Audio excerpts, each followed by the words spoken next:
I have been tight butthole all fucking day about this game, okay?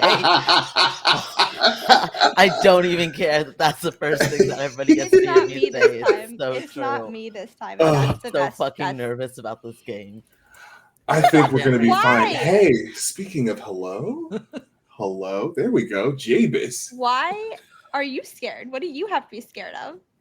I don't know. I feel like JD's gonna tell me. It's just gonna happen, and I'm gonna be like, "Yeah, you're right. I should be afraid of that." Wow, that's like the definition of anxiety. It's like, I don't know why I'm afraid. I feel like someone's gonna tell me something, and then I will be afraid. But for now, I'm afraid of being afraid. I have a lot of anxiety right now. It's really warm in here. Anxiety, isn't it? Goodness gracious! Like, listen, we're committing to the thing. I should probably grab my green hoodie at some point, maybe after the break. Kitten. Oh, no one else can see it. That was just us. I'm sorry. I mean, your room is green, so you have that color represented. I do. And you know what? Actually, hold on. She'll be back. She went to go get water. Maybe you'll get the treat of BB running and with her back and forth and shaking my whole house. Oh, beautiful. I don't know if that's the right green. I love one episode. I forget which one it was. I could see her trying to get up on the sofa and just falling down. In the background, I was like. Recently, she's like jumped up on the chair here, but misses and like snags my skin. Mm-hmm. But sometimes she gets stuck right here, and it's very funny because you can just see her like. Baby. So you were gonna tell us about vampires, Elsie. But we already went live. I don't know how to get mad about this right now on the spot. I just really hate Lestat a lot. And sometimes you watch, I'll have a more coherent... Not Armand? I'm getting their stuff. Sometimes. I think you got mad. Okay, yeah. Oh, shit. Sometimes you have NPCs you make, and then sometimes you watch Vampire the Masquerade, and sometimes they are a little too similar to Armand. He just would you like someone to love him as much as he loves them. No. Steph, thank you. He just wants to share so much love. I know he's a red flag, but maybe I could fix him. I could be the one, I could. No one else has. Somebody said something to me, and it was like, I don't want to fix him. It's like, I want him to get his shit together or something. I don't remember what it was. Was that Cass? That feels like a Cass thing. It was not Cass. It was not Cass. Cass has never said anything useful to me in my life. I'll be sure to. I'm telling them you said that right fucking now. Do it. Cass knows. Cass knows because Cass only acts to shoot my characters and kill them. So and also kiss them first. Second. Was it anything helpful to me? Is that what she said? Anything helpful? Cass has never said anything helpful to me in my life. About TTRPG characters in real life, no. Nope. That's not what you said. Yeah, that's not what you said. That's not what you said at all. Yeah, we're not adding caveats now. Nah, broski. Should have caught that earlier. You had ample time to fix that. Look, the cat's back. Sure is. Mm-hmm. The cat's not in trouble. She was trying to eat the pretty litter bag, not even the pretty litter, just the bag earlier. If Will's cat has all the brain cells, my cat has none of them. I don't know. I'm in a really mean mood right now. I don't know. Yeah, tonight's going to be interesting at the rate. I wasn't mean to you earlier? Is it because I wasn't mean to you earlier? Wow. Are you having a stroke? Okay, Q. Maybe. I don't fucking know. Is it because I wasn't mean to you earlier? Maybe. Okay. Maybe. But in 2 weeks, I will have a coherent argument as to why I hate more vampires than Vampire, not the Masquerade. The one with the work interviews, the job interviews. The vampires get a job. Being a vampire. They're interviewing for a job, is what I understand. I've seen all 2 seasons. I know what I'm talking about. Interesting. Okay. Interesting. They didn't get the job, if you're curious. None of them did. Actually, one of them did end season 2 with a job. He's a rock star now. The other 2 are just very sad babies. 3? Oh, no, they're all sad babies. All sad babies. Those are all sad little bastards over there. One of them is dead. You know, Wow. They were really sad. it's because they were so stable. All the other vampires couldn't handle them. That's true. They were too They stable were the to be most alive. healthy. That's why everyone else was a threat, because everyone else is mess. Now look who's mad about vampires.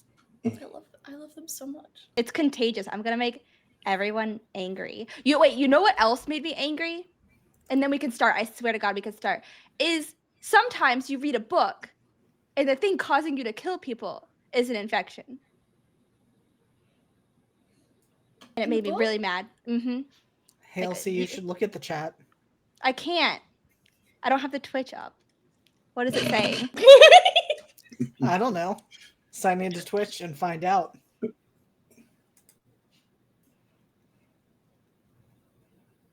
Hello, everyone. Welcome to Entropy Emporium. Jesus fucking Christ. Before I hand it over to JD for actual introductions, I'm just going to run through a little bit of housekeeping. First and foremost, most importantly, we are raising money here for the PCRF. They are doing really important work on the ground in Gaza, the Palestinian Children's Relief Fund. Be sure to pay attention. Keep your eyes open. All eyes on Palestine, all eyes on Sudan, all eyes on Congo. Pay attention to the world around you and what is going on. If you are able to donate, we encourage you to do so. Additionally, with his permission, we are sharing the Ko-Fi link for Lions Mutual Aid Fund. This is a very dear friend of our community here at Entropy Emporium. If you are able to support, you can head to that link and help contribute to get him the aid that he very much needs. Finally, if you like what we do, or you don't, come join our Discord anyway. It's a lot of this intro, just more of that. I don't know. It's a lot of this. It's a lot of this, more of that over in Discord. It's very feral. It's mostly just screaming. Come hang out, come see what we do, come join and be on streams every once in a while. That's all the housekeeping that I have, so I'll hand it over to JD. I have to unmute myself. Hi, everyone. I am JD, and this is They Call Us Villains. Episode 9, Don't Scream. For some reason, this has made my cast very nervous. I keep reassuring them that only normal things will happen. I'm just watching the captions go wild in response to that. Thank you so much, Hoop. I will kill Ellie. I would love to kill Ellie. I'm playing Min tonight, Hoop, and you know that. So sit down. No, I'm done. Hoop hasn't given me all of the details I need yet. That's coming in the future. I hate this fucking family. I don't want to be friends with anybody anymore. I want 0 friends. That's not true. I need friends to function. I'm sorry I said that. We still love you, Elsie. But now I'm fucking nervous. I wasn't. It was just Kian, and now I'm. You should have been nervous from the beginning. I don't know why you were. I was promised if I slept, I would get boy time. That is. I haven't taken that away from you. Okay, so I should not be nervous. I should be excited. That compensates for all the terrible things that JD could do to us? Yes. Wow, your standard. If it's not me, it's fine. Low. You guys can suffer, and I'll get boy time. I didn't say that boy time wouldn't be suffering time. I just want to be clear on that. That is not a promise that I made to you, Elsie. I just told you you'd get boy time. Oh, that was a challenge. Okay. Maybe I should have been. I should have been known. I should have not slept. We're glad you did. I'm glad I did too. I would have been cranky. You say as you are full of rage. I'm always full of rage. So yes, full of rage, full of fear. It's going to be a normal one tonight. You might notice we are down 1 to 2 cast members, depending on how you count our special guest who could not be with us tonight. We will not have Mama Theo, played by Rose. We will, fingers crossed, have Mara, played by Harp. We will see if she is able to join us for the second part of this episode. But before we jump in, a few reminders of content warnings and trigger warnings for this game.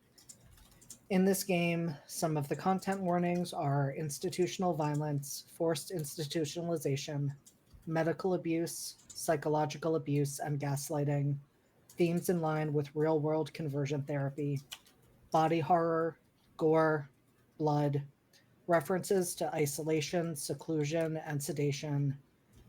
And for the current episodes that we are in the midst of, references to elements that one would normally find in a slasher flick, and bad/toxic/emotionally abusive parenting. And with that, I am going to have my cast go around, introduce themselves, remind us of who they are playing and what their character's playbook is, and tell us how their character, not them, is feeling as we're going to jump right back into the action where we left off. And that means we are starting with Kian. Hello, everybody. My name is Kian. I am playing Valen, just a little lad, who, as of last episode, does indeed have powers, apparently. Valen is feeling equal parts distressed by this revelation and, more concerningly, arrogant, now that he is part of this group in a way that could be an equalizer. Um, so, it's gonna be that's gonna be nobody's problem, absolutely. No one needs to be concerned about Valen's arrogance becoming a problem for the group. Uh, but yeah, also pretty afraid, pretty fearful, which whether or not fear can make you do stupid things, arrogance can make you do stupid things. So Valen's feeling pretty stupid right now is really the sum of it. This bodes well. And yes, Valen discovered that they have a power to negate other people's powers. It's cool. It's casual. That will not be used in any cruel ways at all. Absolutely not. All right, Q, you are up next. Playing not a cowboy. Not a cowboy. Could I listen? I can make the argument for it. I did, in fact. I stand by that. Hi, I'm Q, he, him. Tonight I'll be playing Mr. Connor Creed, the transformed, also he, him. He's feeling hopeful. But his hope has come from frustration, which he's still feeling a bit of that as well. He's excited about the potential. He's excited about the potential of everyone joining up, working together to get things done. But he is concerned, or he's frustrated that they are the ones that are having to do this for themselves and not the people that are supposed to be taking care of them.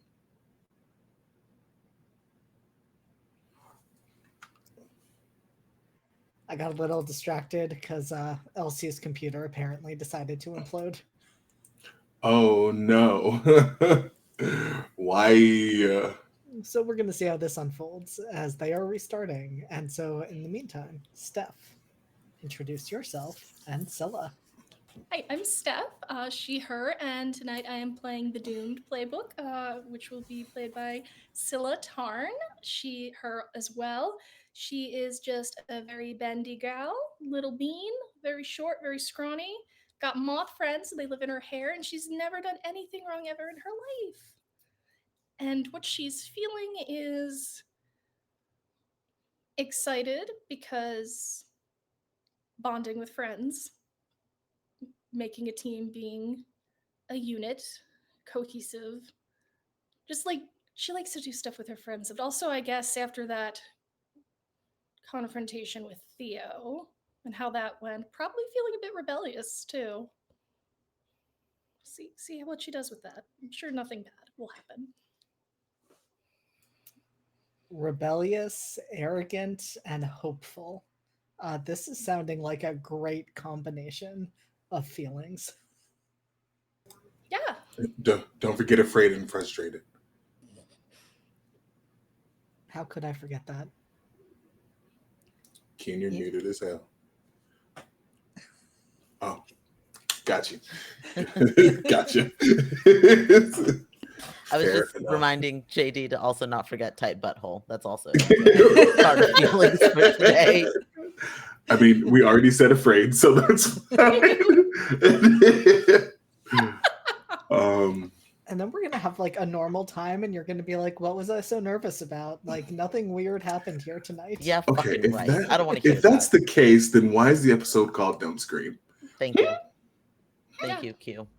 That's not a normal day type name for an episode, and I don't believe you. This is the thing. In Hemlock, I mean, I think it is. Maybe. Bro, now my camera is being a fuck. Oh, Alright. balls. Okay. 1 second. Sure thing. Hey, but she's back, so that's good. Fingers crossed. Trying to not let the tech gremlins get us tonight. Yes, They do be fighting absolutely. hard this month. I think they were starving. In the meantime, I will introduce myself and just let you know I am JD. I am the storyteller for this game, and I will be playing everyone else, which includes a wide variety of characters that I totally did not have to refresh myself on, because there are so many between our patients and our staff. And you all have gotten connected to so many of them. My camera just doesn't want to turn on now. It's okay. I'll fix it. Keep going. That's a little hard, Elsie, because we need you to introduce yourself. Oh, I can introduce myself if maybe. Oh, I did it. Hey. Okay. Hi, I'm sure everybody missed me. Yeah, we sure did. We did. I disappeared to somewhere else in an alternate dimension. I don't know. It spit me back out. It didn't want me either. So hi. Oof. I'm Elsie. I am optimistic on all social media. I use she, they pronouns. I play Ellie, and Ellie is feeling sick, I guess was the last thing she was feeling. Ill, but also residuals of feeling love between two people, and I think happy for the first time in the last 3 days, if not 3 months, happy as she's been, but also feeling sick. Drawbacks. So not afraid, hopeful, frustrated, arrogant, afraid, tight butthole. The tightest. Tight butthole. What were yours, Steph? I forget. Excited and rebellious. Excited and rebellious. And then we have lovesick. That's actually a great way to put it. Physically, she feels sick. Yeah, but it's lovesick. Uh-oh. Oh, no.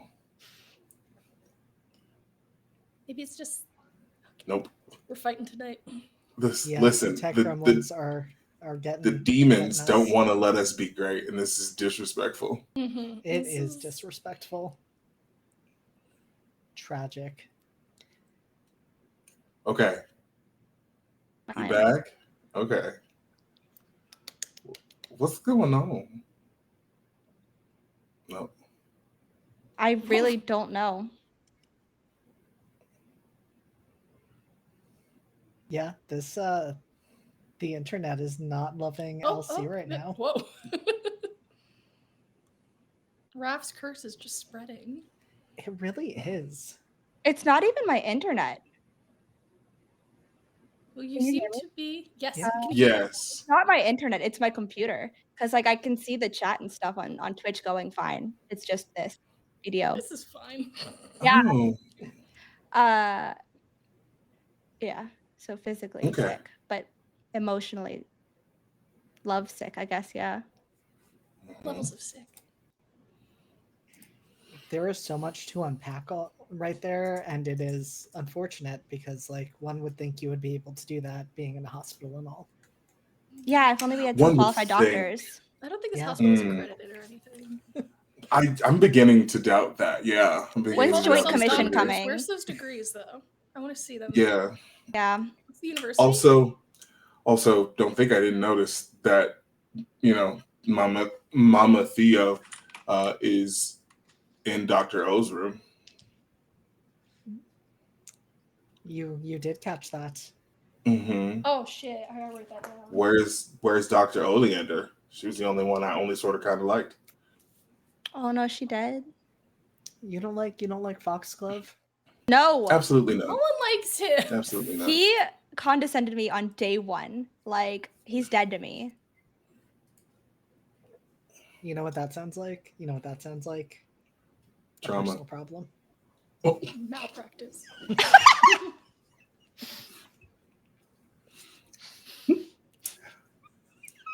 Not where I thought that was going.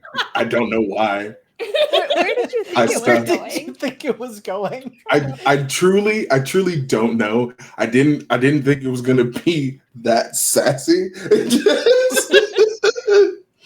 I say that to Elsie all the time. Yeah. Also, you say, Elsie, don't ever change. I do. It's true. And that's I mean, usually when I that's say some fair. unhinged stream of like consciousness shit. And then you usually say, "Fuck you, JD." At Yep. some point. Yeah, that's Yep. true. Mhm, That's mhm. true. All right. Fuck So you, Alright. JD, for saying that though. before the tech gremlins claim Yep. another, shall we? Let's jump into our intro tonight. And so we start once again not within the bounds of Hemlock. We start elsewhere. Potentially in a different season. We are still in fall just as we were when we started last session. It might be fall now. You don't really know because for some of you it's been a while since you've last been outside. But this doesn't take place currently. At least we're pretty sure it doesn't. And where we start is in front of a house.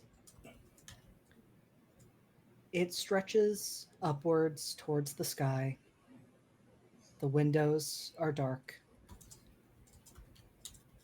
And we are still almost vibrating with adrenaline.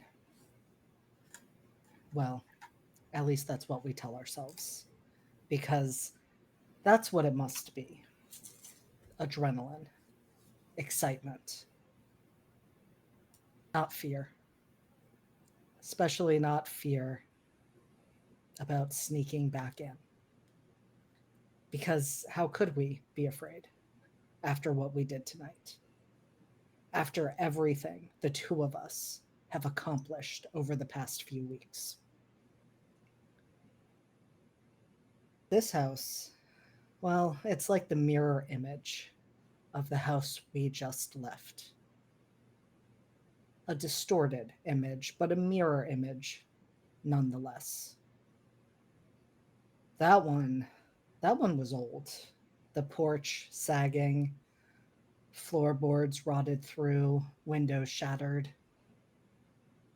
This house, though, it's immaculate, well maintained, manicured grass, everything giving the appearance of stability and safety. And what a fucking lie that is. At least there was no facade on the house we just left, in the way the hinges creaked when you opened or closed a door, in the smell of must and mildew. It was dangerous, and that danger showed clearly. There was even a sign that said, "Keep out." It wasn't really our fault that the people we'd invited there didn't heed that warning, now is it? They weren't fast enough. They weren't strong enough. And they deserved what they got. They had it coming.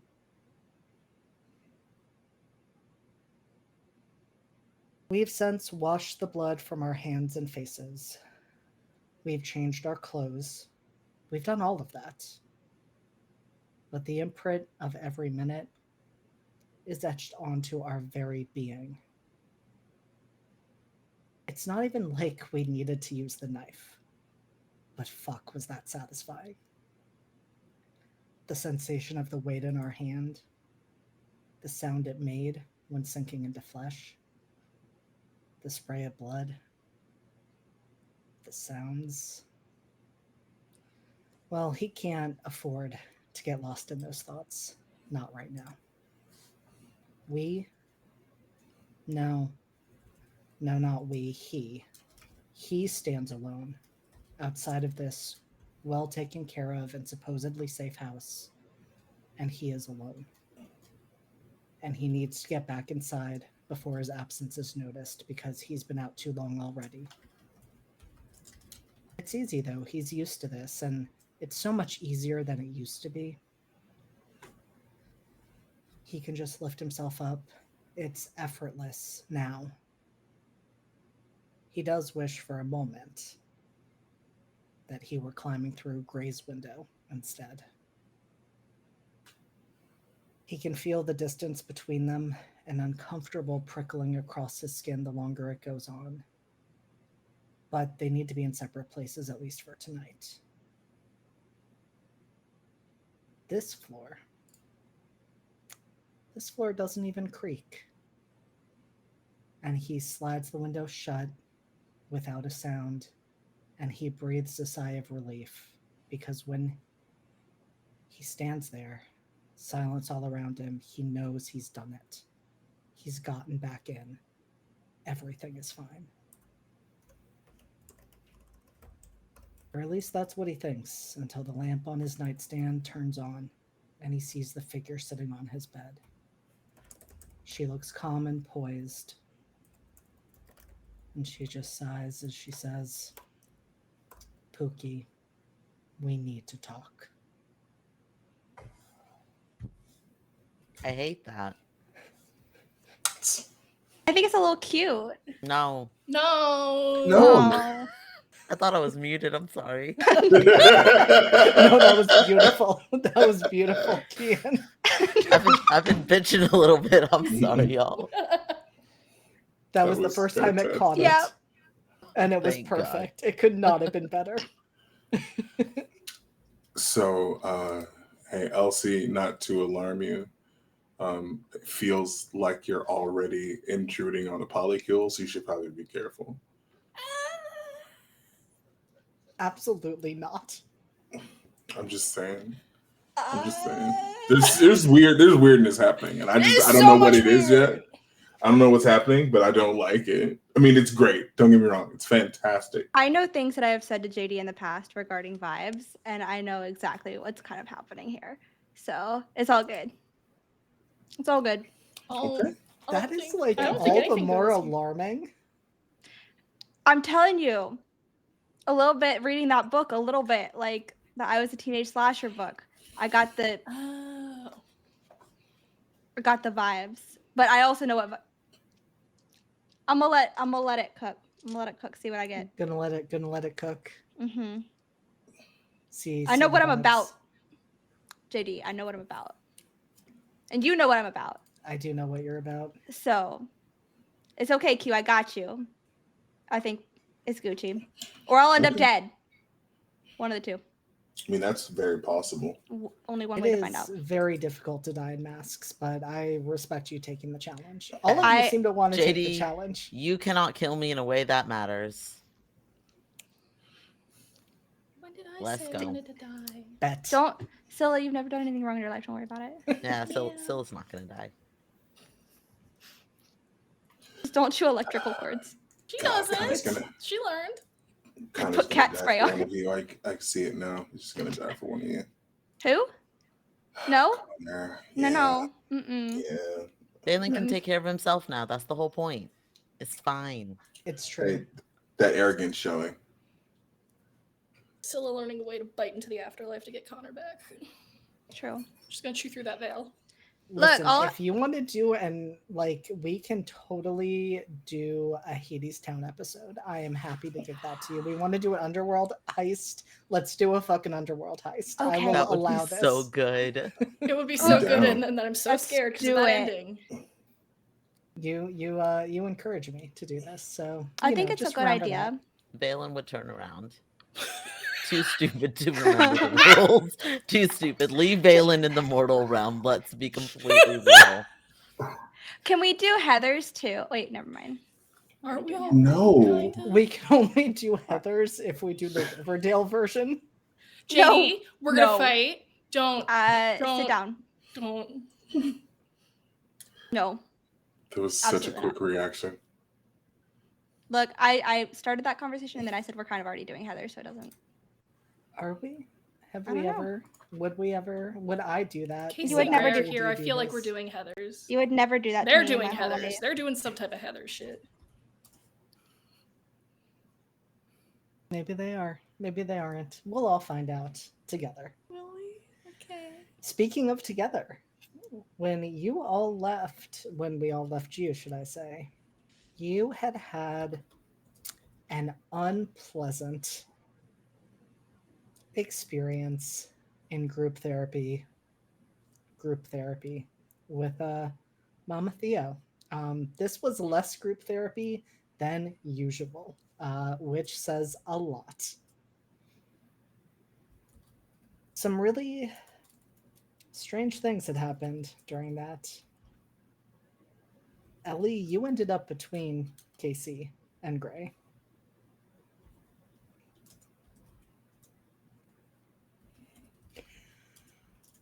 God, I wish I hadn't looked at the chat in that exact moment. Oh no. You ended up between Casey and Gray, holding their hands, acting as a conduit between them. Valen, you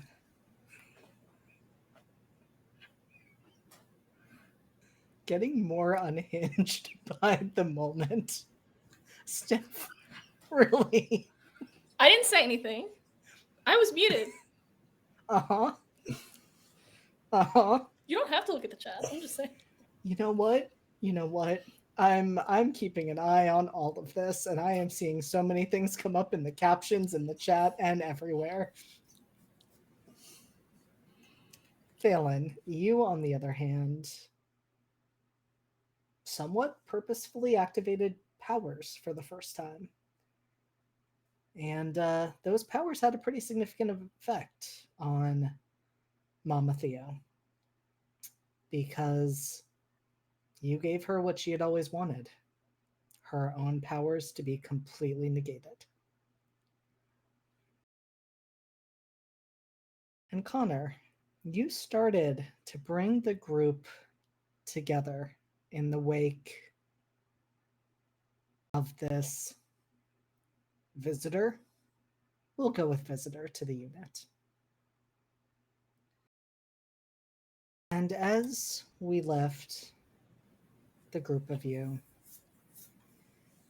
there had been some other inmates, patients, however we want to refer to them, who had split off in their own directions. Casey and Gray, for one, did not stay with this group. However, a few others did. You still had Caleb and Lucian walking with 5 of you. Though it is not 5 of you for long, as you walk down the hall. And Dr. Foxglove appears, looks at Mara, and says, "It's time for an individual session." And Mara does not argue, though before she leaves, she quietly answers the question that Lucian raised at the very end about choosing a leader and looks to you, Connor. You have my vote. And then she walks off. Before you have a chance to respond to that, an orderly approaches, holding stacks of envelopes in his hand. You have never seen this orderly before, but that's not unusual. They come and go. The only staff that are consistent are the doctors. Though, as you raised earlier, who has seen their credentials? Maybe Zeph they're is not actually consistent. done. That is consistent. Yeah. And Zeph is consistent. That is true. Our janitor is consistent. That's right, Steph. Totally normal janitor. I'm really glad you validated that. They just like to wear a mask. It's fine. Don't worry about it. And the orderly hands these envelopes to two of you. To Ellie, who I believe was on the ground, and to Scylla. And then just walks away without a word. Gotcha. Thank you. And none for Gretchen Wieners. Bye. Okay. Cool.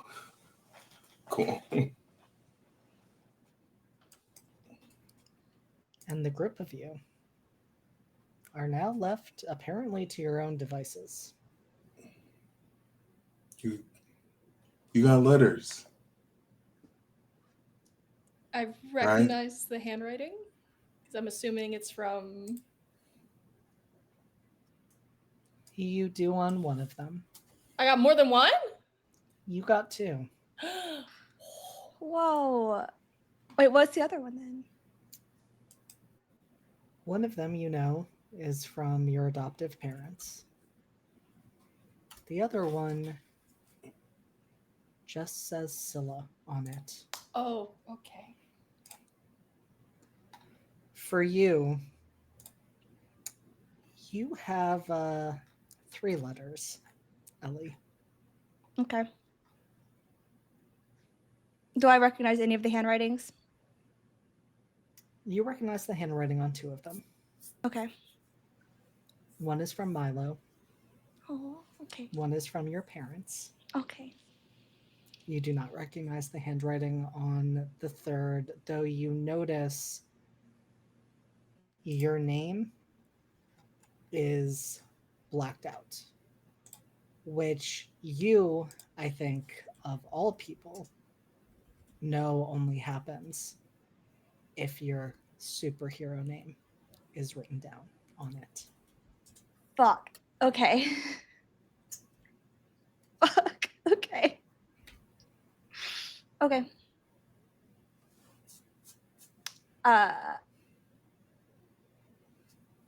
Cool. I am gonna try and get up and get to my feet, and I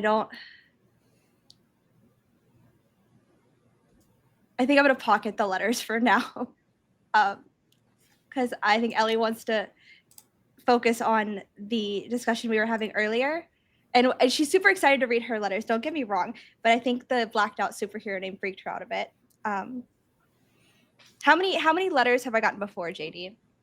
Like this? That have been blacked out. Mm-hmm.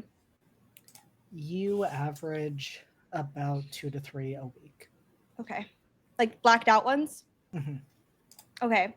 And can I get your parents and Milo only put your legal name. Okay. And how can I get like a ratio on the kind of those letters that I get, and how, just to gauge how nervous I'd be to open this one in front of people? Oh, no. Absolutely. It's a mixture.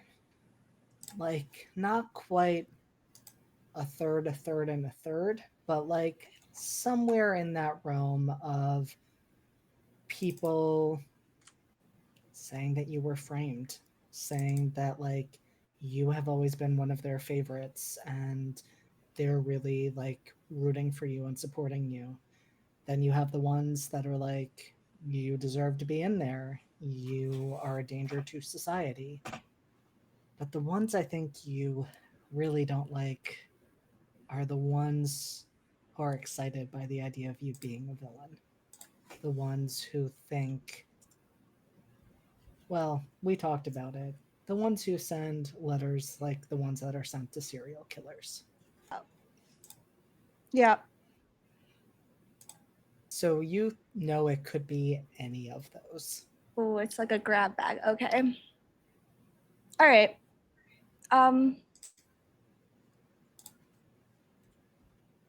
Yeah, I'd like to pocket them for now, just in case it's one of the third ones.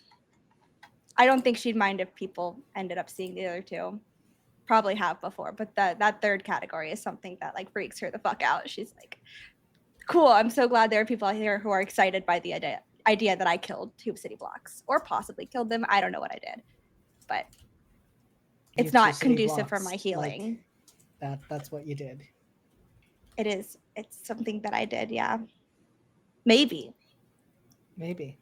That's true. Like I said, some do believe you're innocent. And some think I am a hot serial killer, which is kind of creepy. Yeah, though maybe that would endear you to some other serial killers on the unit. Who knows? Wow, we're just a real like a what's a like a murder of crows, which what's a collection of serial killers? Serial killers. Yeah. Serial killer support group. It's a cereal box. Shut up. Say a box of serial killers. That was so good, Q. That was so good. Okay. Yeah, I'll pocket them and open them later. Incredible. So like, yeah, she kind of says to Connor, just like, "Oh, Sloan and Luke wrote to me again, and I don't know who this is from. That's weird. I'll make that a problem for later. We were focused on our plan right now." Right. We need to decide a leader. Uh-huh.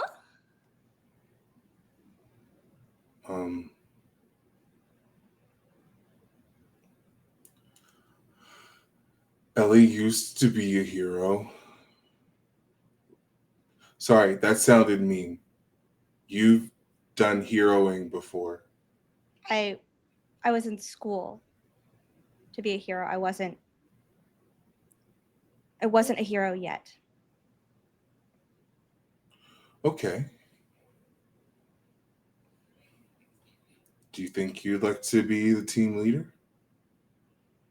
It's a really nice thing to say, Connor. A really nice way to put it too. I would like to, yeah, that'd be great and something that I would have loved to do, but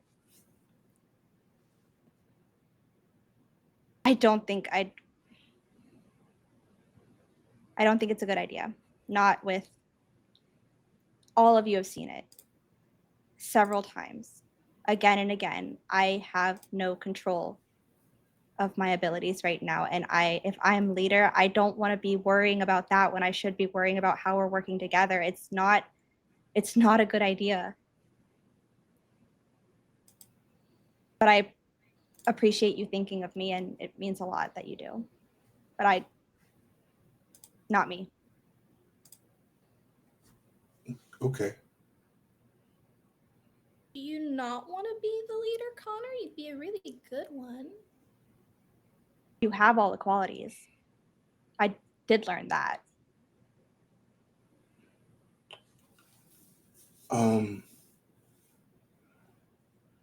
If everyone was okay with that, I could. I just want to make sure that we're all going in this together. Yeah. Well, I mean, Did anyone else want to throw their name in for it? Did you, Valen, or Caleb, or Lucian? It doesn't sound like Mara does. I think it's a lovely gesture, Scylla, but we all know that nobody here would follow me. Caleb speaks up and says, I don't know that that's true. I already have.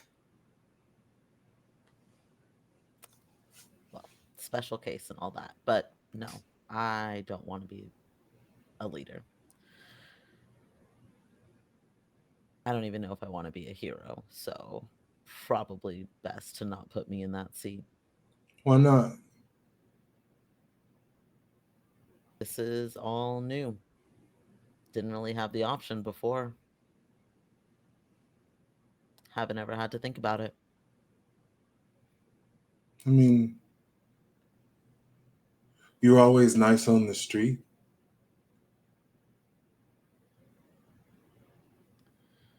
It's easy to play pretend when you don't actually have to worry about repercussions. Well, even in here, it seems like you've been able to handle yourself under pressure and all the weird shit that's been happening this week.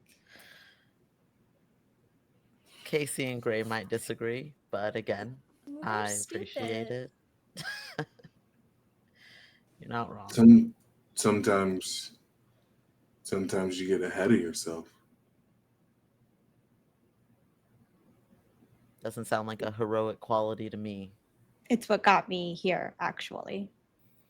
Sounds like a villainous quality then. Are you really, Valen? Really? Look, somebody has to lighten the mood, okay? You're talking to us from the floor. You're so Stood up. distraught right now you can't even stand, all right? One of us had to make a joke. All right. Actually, I kind of like that more. I like that she tried to stand up and then just like, no, I'm gonna slide back down and hug this trash can. As he's saying that, she's just slowly lowering back to the floor. It's like, And- I am standing. Yeah, standing was like. I See, was Valen? standing, first of all. Good at humor too. I Okay. want. If it's a villainous quality to have, well, Valen, you're also good at running your mouth when you shouldn't. So not quite a leadership quality. Okay. Hey. Jokes are fine. Those are both mean things. Flavored as jokes. Just because you say it's a joke doesn't mean it's a joke. Oh, that makes sense. Do you want help standing? Or do you want me to kind of just drag you along until you feel like you can stand? Or I could just sit here. That might not feel nice. We could just sit here with you until you feel like standing. No. I think that we should try dragging Ellie along. Can until I like have a say in what feels like I she want to should- do? She can Who's stand. asking? Yeah, of course. If you want to sit with me, that's fine, but I should be okay in a couple of minutes, Scylla. I think. Would you like me to go grab you a piece of bread? Not bread. Can we get ice chips? Is that a thing we're allowed to have? I swear, Don't if they're know. not, if there aren't Katie, ice I need chips, to Can we crawl. just I'm have burning this ice? whole Please, place please. down. Let's- I won't If- deprive you For of the ice love of chips. God. I don't know. It's just frozen water, JD. They don't even have What to are we do gonna do anything with to it. There was about to be a full ass riot. if you don't give us our ice chips, the one unwell. simple joy in a hospital. They have more flavor than the powdered eggs. It's wild. Yeah, I don't Yeah. think my stomach could handle anything more than ice chips right now. Thanks. Okay. I'll go get. Sorry. Okay. If everyone's okay with it, I'll be the team lead. If you're okay with it. I need everyone to understand Mhm. that we're all doing this together. Ah. So I'm gonna need help too sometimes.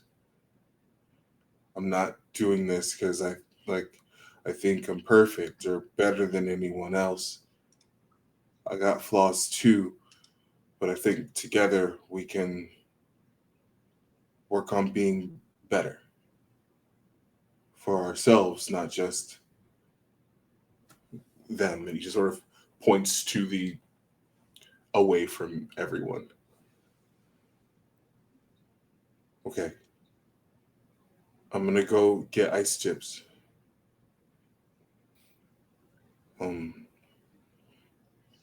Valen, don't go anywhere, please. I want us to talk. Day one of being in a team, and I'm already in trouble. You're not in trouble. You're not in trouble. It's fine, Connor. I won't go anywhere. Okay. I'm gonna go to the mess, to the calf. And we're just gonna get ice chips for everybody. As a treat. As a treat. Uh-huh. Snack time. It's a good stim activity. It really is. We all need a Team stim right bonding. now. Yeah. Team Them STEM chips. bonding. Connor, you go Yep. to the cafeteria. Yeah. And it is, as it usually is at this time of the day, it is afternoon. Lunch has been packed up. But there is a machine where you can get ice chips at any time during the day. Okay. Okay. You walk in and it feels too empty.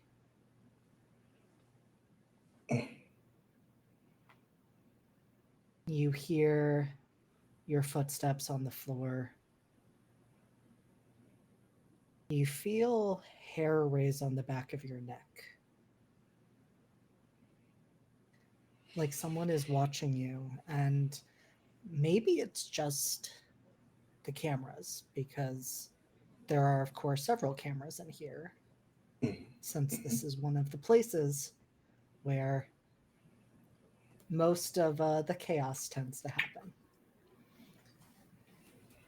It can always get a little rowdy when all of you are in the same place together.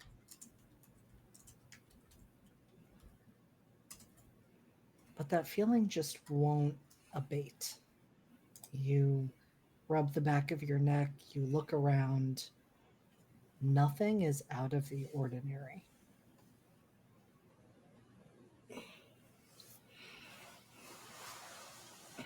Until the lights go out. But why? No, but why? Maybe someone hit the switch because you can see light back where you came from. Right in the hallway. But the lights in here are off. There isn't even emergency lights on.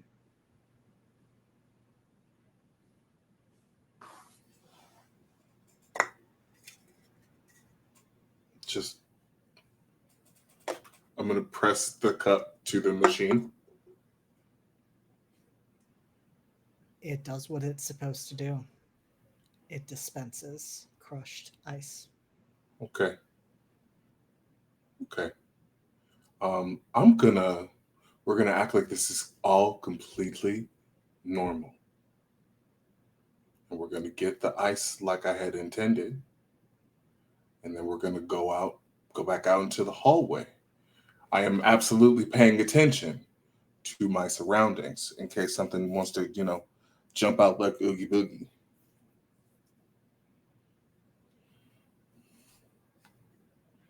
Connor, you don't quite make it to the hallway because the moment you are carrying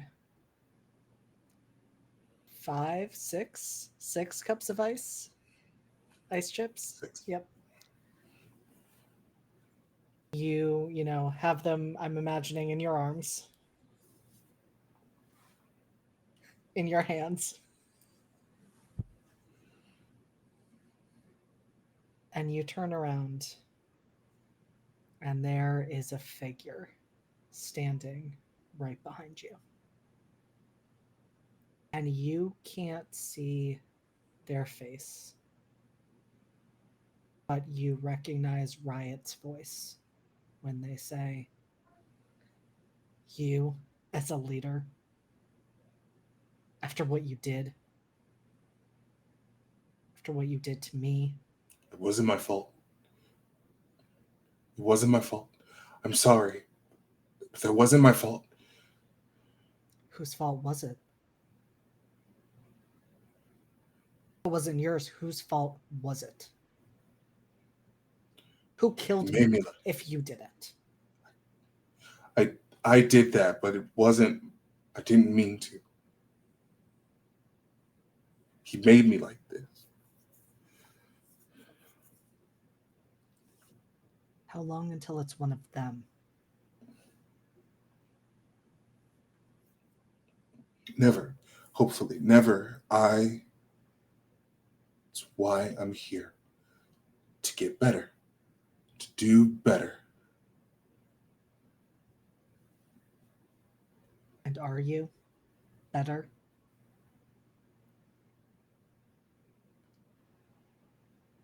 Not yet. But I will be. For them. For you. For me.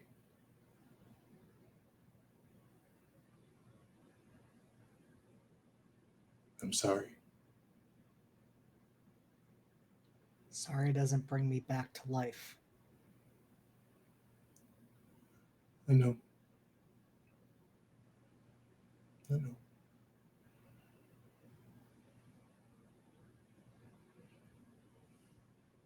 Let's hope you do better for them. Let's hope they don't end up like me.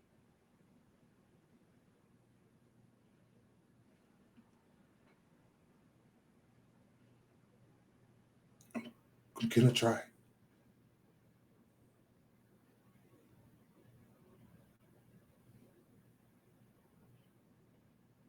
Do they know how hard you're trying to not lose control again? Do they know the danger that they're in? No.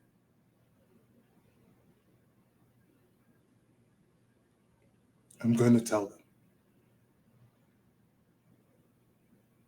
I have to. When? After they voted you in? After they've trusted you? I've been here for a long time. I haven't lost control like I did. That's why I told them that I needed them to understand that I was going to need help too.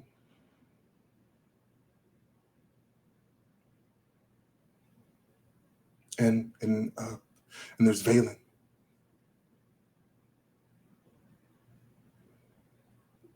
He can help.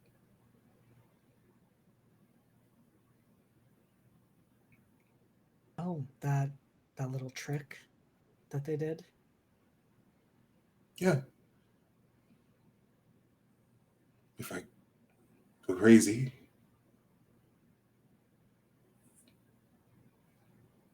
if I get too angry, he can take it away. That way, even if I've lost myself, I can't hurt them.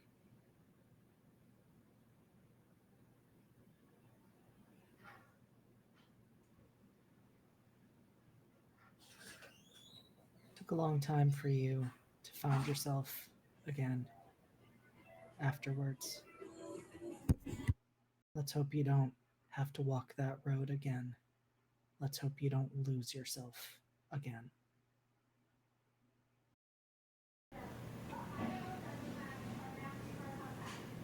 Hope so. Gonna have to do more than hope.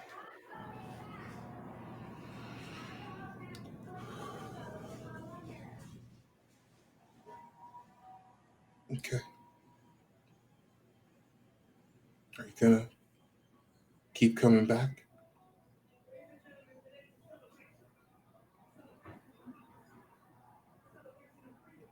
I didn't ask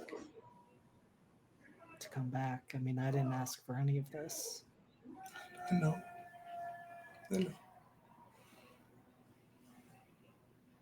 No, this is all you.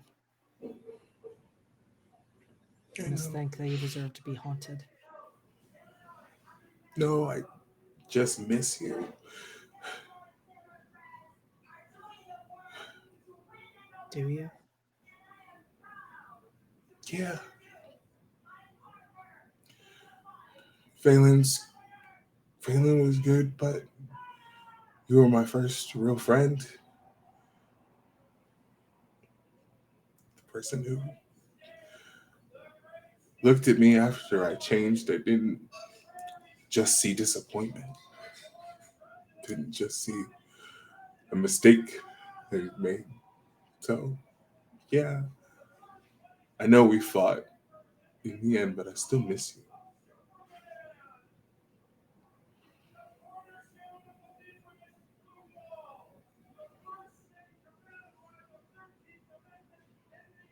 Is that why you look at Lucian the way you do? Because you miss me? No. I look at him because when he's around, I feel quiet.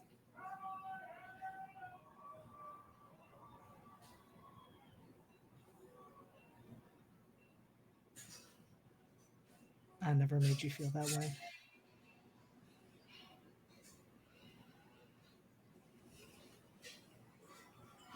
At one point, I thought you did.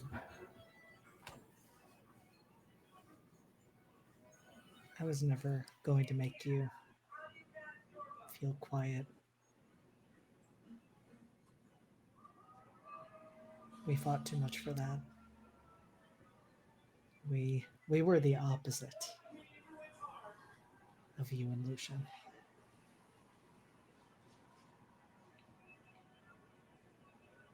Yeah. Yeah, I know.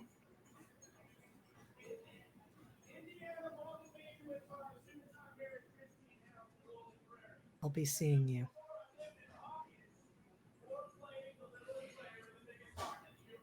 I'll be here. So will I. And the lights flicker, and for a moment, you do see the bloodied, battered face of Riot the last time you saw them. And then the lights turn back on, and they are gone. You are standing there with 6 cups of ice.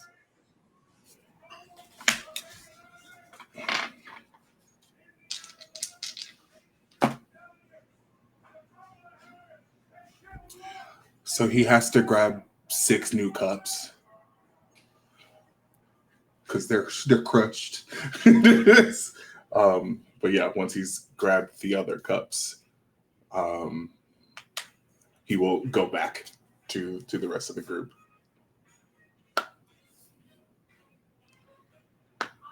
Well, Connor has been gone. What have the other 5 of you been doing? Namely, the 3 of you, but we will include Caleb and Lucian in the mix since they are hanging around. I think now is a good time to open said letters. I don't know if Scylla wants to open hers too. I'm just chilling on the floor, and I have a great trash can here to shove them in if I need to. So I'll probably save the first 2 from Milo and my parents. Open those 2 first. I miss Milo a lot, and my parents a lot. Actually, both of them a lot. That'd be weird to say if I just missed Milo. I also miss my parents very much. I appreciate you being clear on that.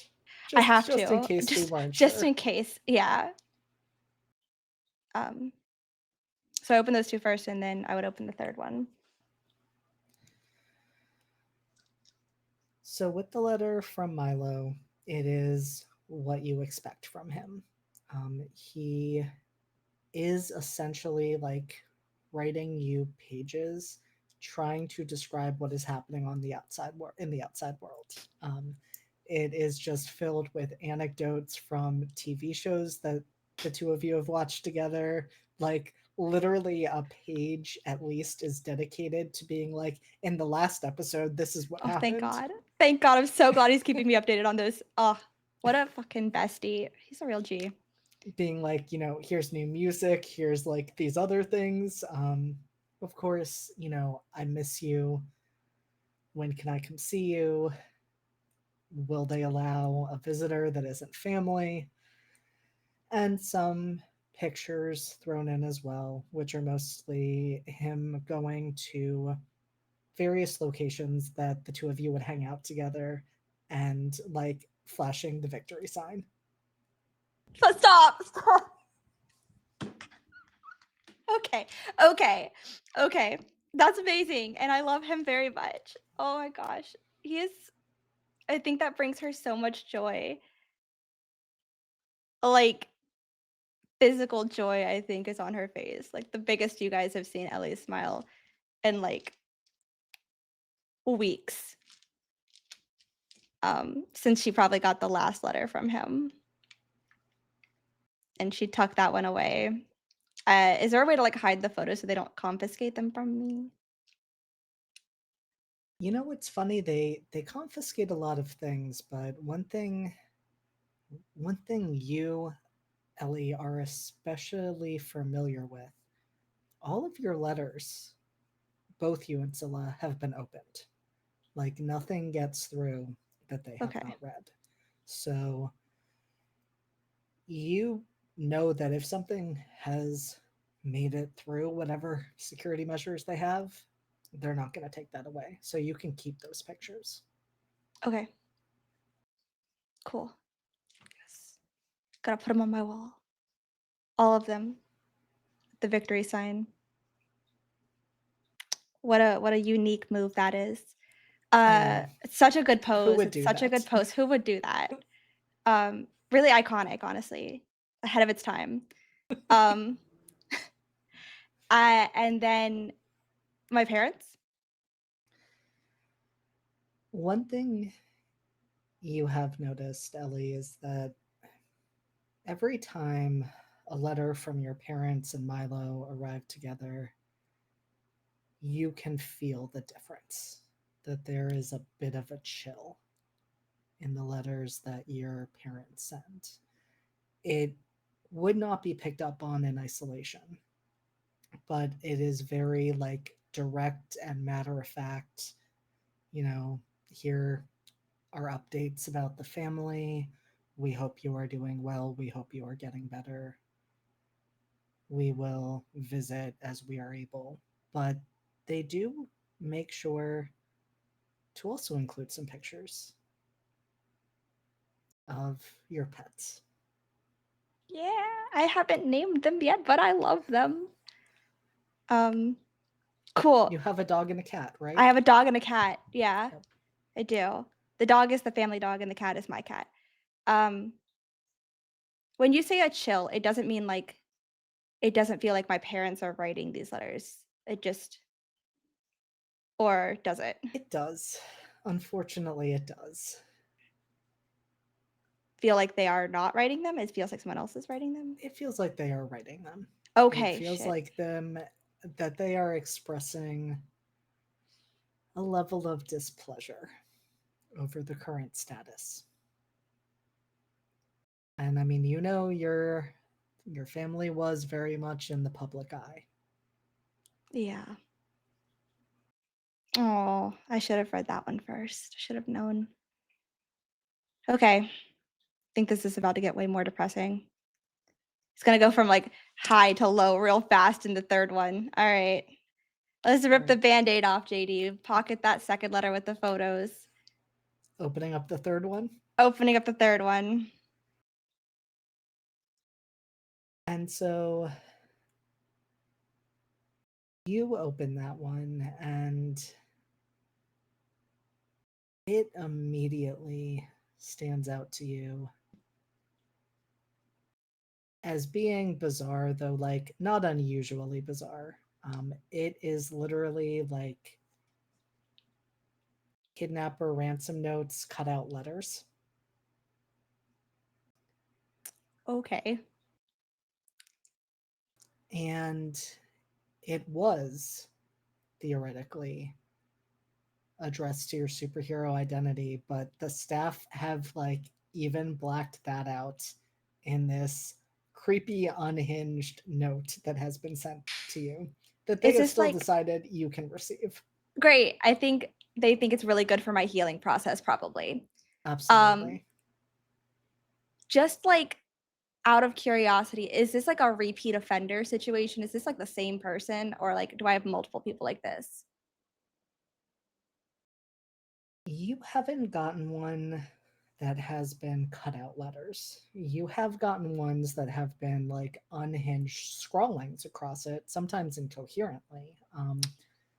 But one where someone is clearly trying to not put anything identifying on it, that's different. Okay. All right. Is there anything significant about what it's saying, or is it the same old like, I think you're so right for doing this, like they deserved it, you're super powerful and should like take advantage of that?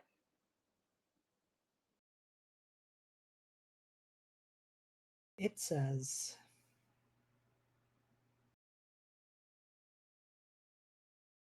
I have always been so impressed by those who can reflect back what they see, what they feel, what they experience.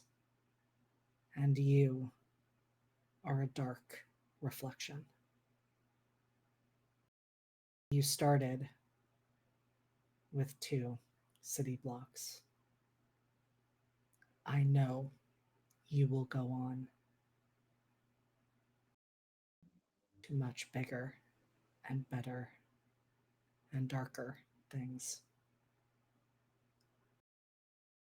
I look forward to seeing what you reflect back when you meet me. And it is just given not even a name. I'm so sorry about this Q, but it is the letter Q.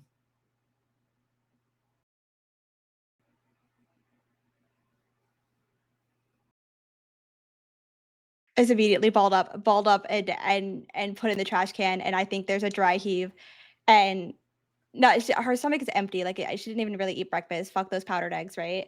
Like it's just like a dry heave into the trash can, and like all of that joy from the letter from Milo is gone immediately. And I think she's on the verge of tears again, but whether or not that's emotional tears or from like dry heaving, you wouldn't be able to tell. But like her hands are shaking, and that is just like freaked her the fuck out.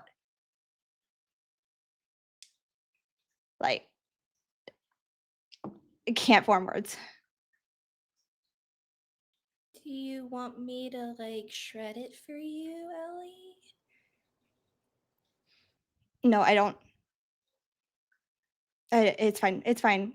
It's just normal stuff. It's normal. That didn't seem normal judging on your reaction. Some people, Scylla, some people just aren't all there sometimes, know. and they say not nice things. That's all. And it'll be fine. It's okay. I'll just leave it here in the trash can. I could flush it, make it go away where it belongs. Okay. You can flush it. I can do that now if you want. You don't want to wait for for Connor to come back? Well, I do, but if it's really bothering you, I can go really fast and get rid of it. Okay. I don't think I need the trash can anymore if you just... Yeah, if you don't want me to touch it, I won't touch it. I don't think, yeah. Thank you, Scylla. Of course. So Scylla will run to the nearest restroom. She doesn't care if it's the guys or the girls, and she will just dump that and flush it. She won't look at it. It's bad vibes.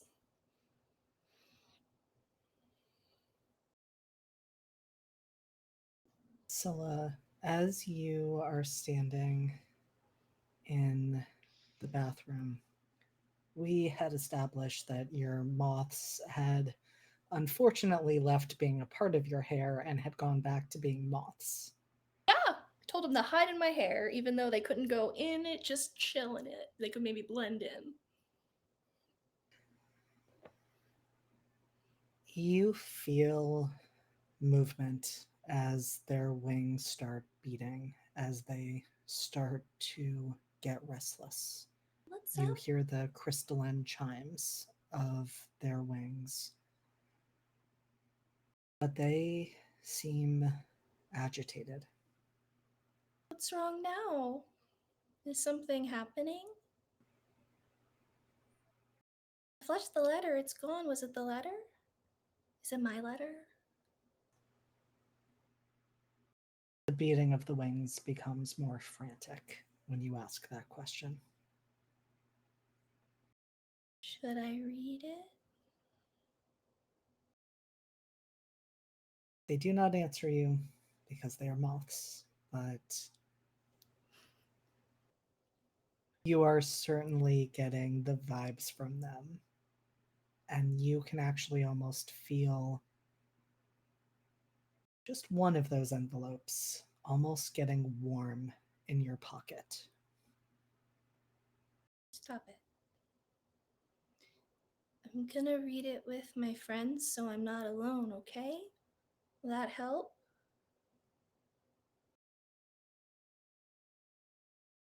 Moths become more agitated at that, and in fact, come out from beneath your hair and start flying around you. What's wrong with the letter?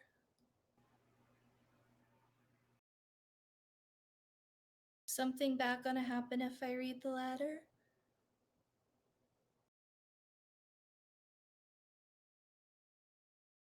Scylla, I would like you to roll to unleash your powers.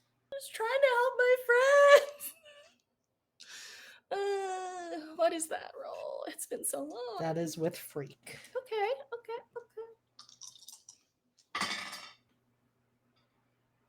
That's a 9. Double 4s. Okay.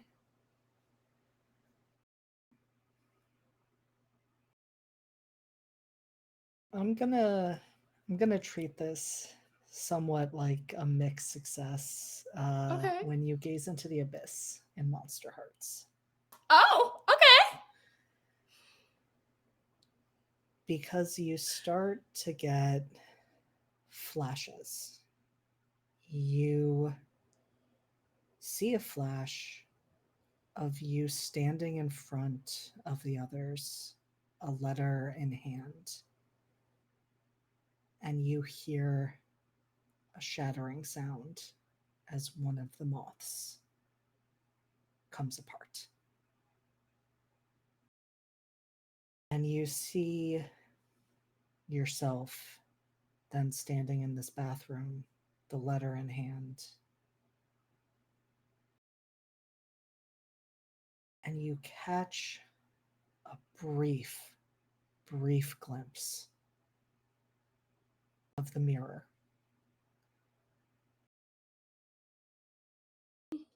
It's not you looking back. You don't see exactly who it is, but those eyes are not your eyes. That flash of hair, it's not your hair. But it feels unnervingly familiar. And maybe that's because it could be that figure you saw in other moments. Perhaps it's for a different reason, but what you see the most are flashes of what is on the paper. And it has vibes of those flyers you see for revival tents. And you can't read all of it, but you catch phrases. It says, drink the waters of forgetfulness. Start over again. It's signed the disciples of, and it is a name that you cannot read. And you catch another word.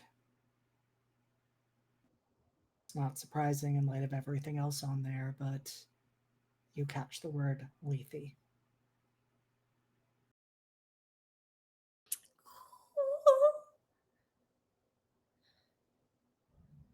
Okay. So it just kind of gives her head a little shake and kind of looks over at the mirror. Is it her reflection still? Everything settles around you. It's quiet again. The moths are quiet. They are settling beneath your hair. Something has changed, not about your reflection. No, that is you looking back. You know that. That is Scylla Tarn looking back. That envelope, it's not warm in your pocket anymore.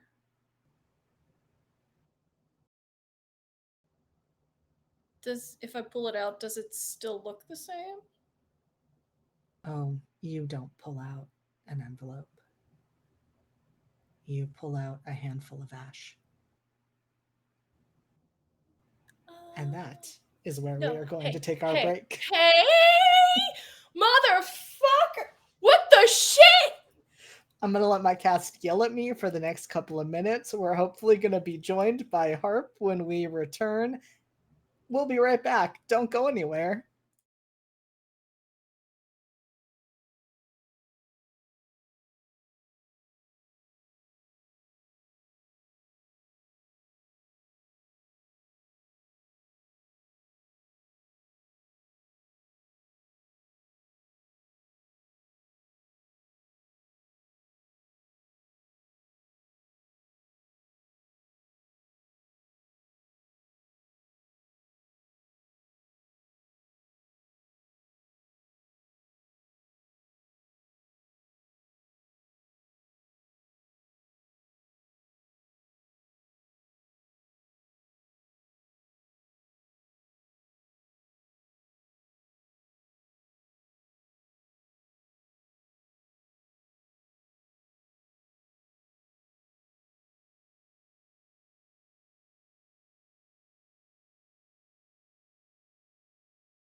Wait, hold on. Okay. How many hoedown throwdowns has Valen gone to? Multiple before getting thrown in prison. Okay, are we in prison now? Is that the new Hemlock prison? We have always. I mean, I feel like we've been saying that. What is it? Is it green is the new black because we all wear green? Green is the new orange is the new black. Okay. What color does green and orange make? Brown? Yeah, pretty much. Okay. That's not a catchy title though. So I like green is the new orange is the new black the best. It's a good one. I think it's catchy. I think it's pretty like Mhm. Netflix would make a show about it, I think. For sure. And then cancel it after one season. Yeah. Yeah. Exactly. So you may notice we have an addition. Yeah. Fingers crossed that internet cooperates to allow Harp to stay with us. But with that, I think that's who we're going to not jump in with. I was so hopeful. It was so hopeful. It was like, yeah, I got It's like, bye. no. Okay. We are Alright. going to try to make this happen, Harp. We are going to send all of the good vibes to your internet connection. So, Harp, I'm gonna let you introduce yourself, internet permitting, the way everyone else did, which was to remind us of who they are playing, their playbook, and how their character is feeling, particularly how Mara is feeling, having been pulled off for an individual session with Dr. Foxglove. That does sum it Mara's up. like, That does. absolutely not. Mar just kept walking past the office. It's just like, I'd actually changed my mind. Oh no. Now the mic has decided. Well, no, Oh, I could hear. I could hear. That's JD's strange. haunted. I'm haunted. And now I am haunted. Oh wait, no, I was gonna say everyone has disappeared with audio, but that is just because LC is muted. Huh. For once in my life I was muted. For once. We're gonna figure out the tech gremlins here.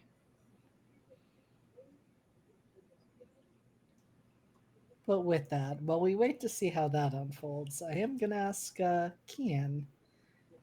Valen stepped away with Caleb. Immediately after being asked to stay there, Valen said no. Yeah, Valen is going to pull no. Caleb. Actually, leaving and rejoining. I can hear you. Okay, cool. We will circle back to Mara in just a moment. Gonna keep our fingers crossed that the interconnection stays. Valen is going to kind of glance at Caleb and nod his head to the side in a gesture of kind of stepping away. And when they're a little bit of a distance from Lucian and Ellie, just going to just checking in. It's kind of been a weird day. Welcome out of ISO. Are you okay? Is it always like this? Yeah, kind of with this group. I thought ISO was weird.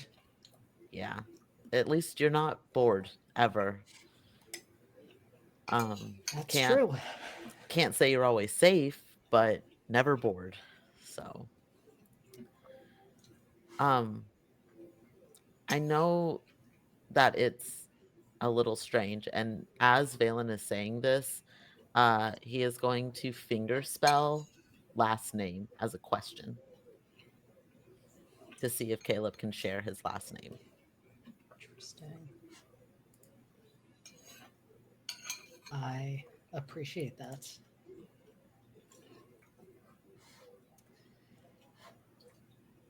I think it takes perhaps 2 attempts at that for Caleb to fully register what you are doing. and to catch that you are trying to get him to fingerspell his last name. I am having to quickly look at my notes because I was not expecting this question, and I want to make sure I am accurate in what Caleb then says and does.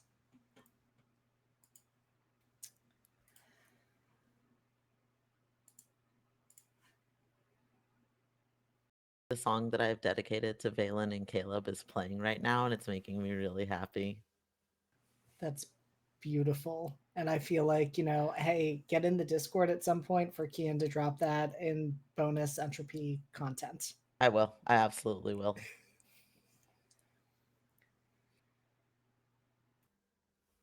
So, Caleb starts to respond to what you're saying, starts to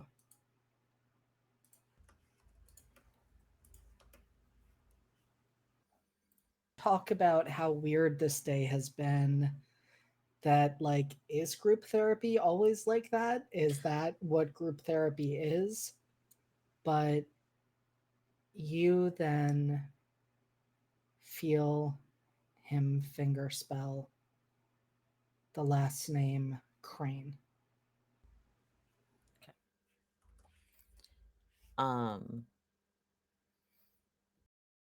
Valen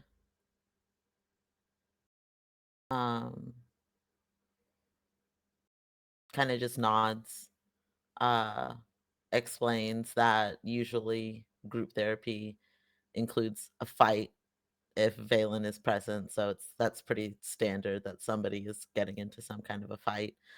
And then is going to just ask, what do you think of the team, I guess is what we are.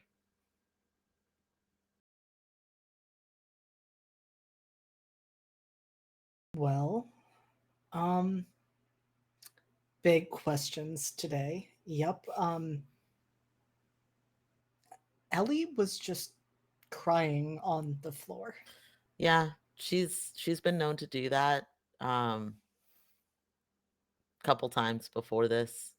I think she does it in her room usually, so we don't always see it. But it's been happening more and more often in public, which is a little concerning now that I'm saying it out loud. So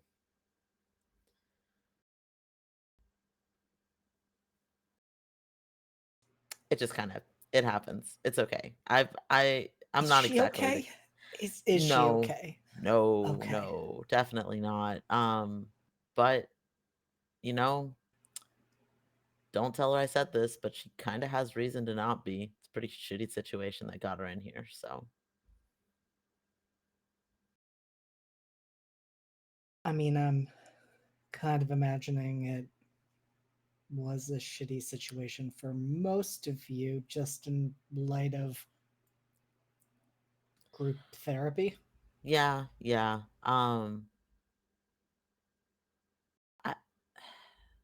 I don't think most of us aren't here because we want to be. So, but don't worry too much about it. We're all here, we're stuck here, and I think for the most part we're going to figure out how to maybe get along. I don't know. I'm not really convinced about the whole team thing yet, but everybody else is buying into it, and I'll buy into it as long as it seems helpful.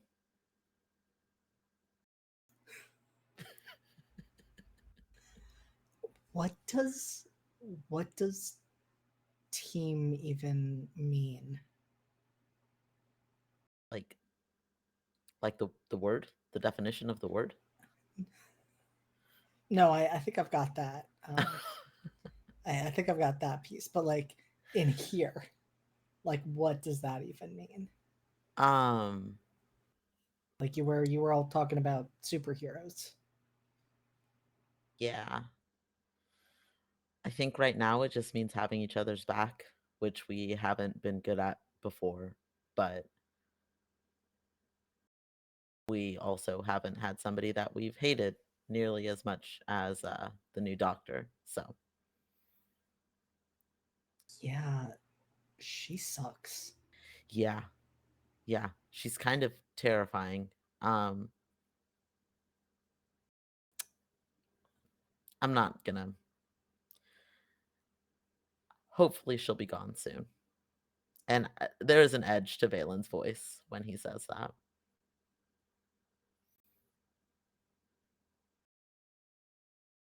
And Caleb looks a little uneasy at that. Would you like to pierce the mask? I absolutely would. I want to know if my new quasi boyfriend is afraid of me. Pierce the mask is with mundane. Yes. Can I? Nope. That's gonna be 8. All right. You can ask one, and that question can be: is my new quasi boyfriend afraid of me? That is what I want to ask. Is my new quasi boyfriend afraid of me? And you're studying him, Valen. He is uncomfortable enough that he's like shifting his weight from foot to foot, and you see his face just kind of scrunched up in a look of concentration and uncertainty. And then you see that he is rubbing at the band that they have put on his wrist. And as he does that, it's almost like he's looking for reassurance from that, because you see him start to relax, and you realize pretty quickly that that look of fear was not directed at you. It was directed at himself. Valen glances down at the band. Just a very quick, brief glance down, looks back at Caleb and just says, if the theory holds, I can be helpful with that now. So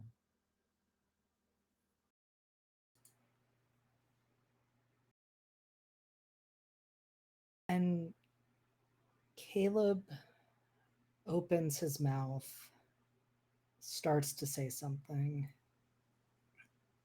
and then stops. And he starts asking you complicated questions about meals at Hemlock and what types of food are offered at different ones. And that is because he is fingerspelling, and it takes a while to do this. To say, I don't know if I'm more afraid of what I would do with my powers or without them.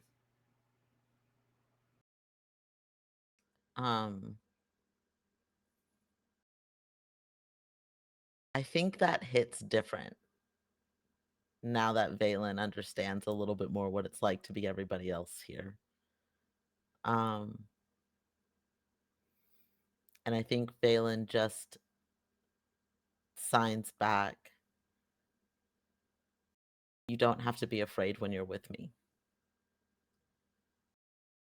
And we'll talk about the shitty eggs and pancake day and oatmeal day and all of the awful food that we are made to eat here, and how that's going to be the worst part of Caleb's entire experience, but somehow Valen thinks he'll survive. And you know, maybe it's because Caleb only got fed oatmeal, well, in ISO. But as you finish signing that to him, he smiles, and it is the first fully genuine, unguarded smile that you have seen from him. And you get a glimpse just for a moment of who he was before all of this happened. When he didn't have the weight of these powers, and when he didn't have the loss of his family.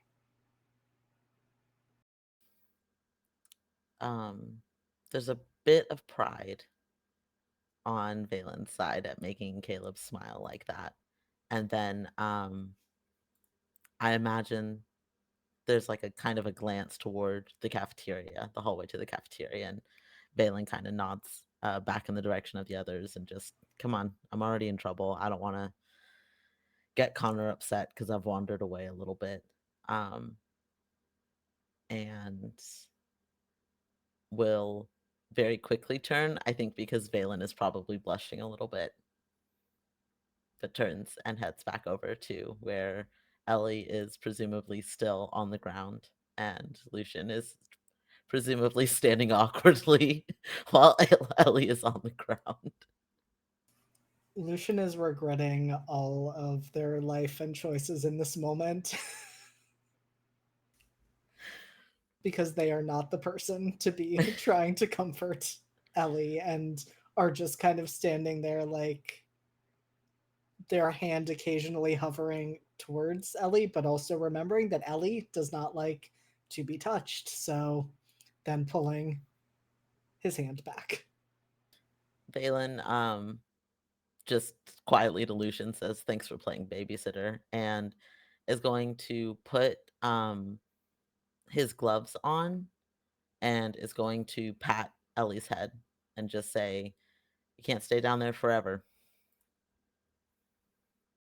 I know. I think I'm feeling better now. A little bit. I think I can stand. Valen does not offer a hand to help her. That's fine. She'll use the wall. It's fine. Good.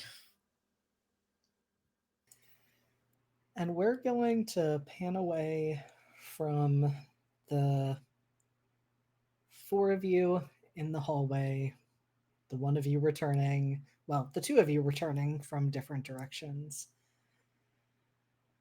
We're going to move over to Dr. Foxglove's office, where he is seated in a chair, leg crossed, one over the other, pad of paper resting, and a pen in hand, ready to start taking notes while Mara sits in front of him. Well, I guess that's the question. Does Mara sit? Or, okay. Yes. And so he writes something. It might be the date. It doesn't take long, but then puts the pen down, steeples his fingers, and asks you, well, Mara, how are you settling in? Oh,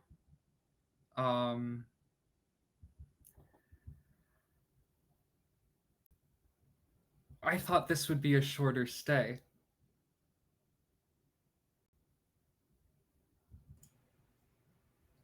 How long were you expecting?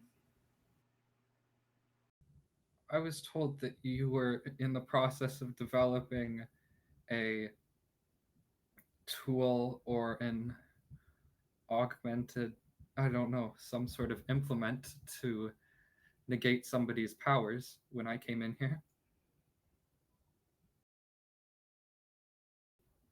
That certainly is something we have been working towards. But that is not the only component of treatment. Each treatment plan is individualized for each patient. Some require shorter stays, some longer. You have only been here for a few days, Mara. Okay, I understand this.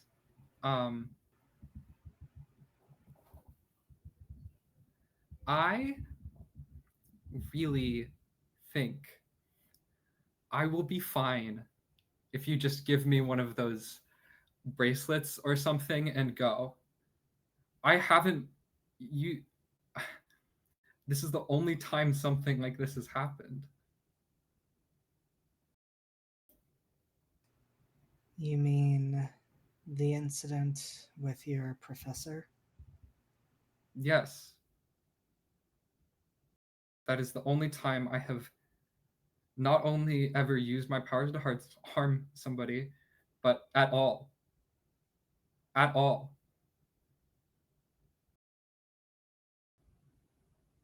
And what happened yesterday, Mara, in the cafeteria?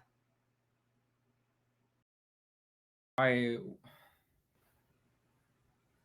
got up because I wanted to know what the orderly was carrying.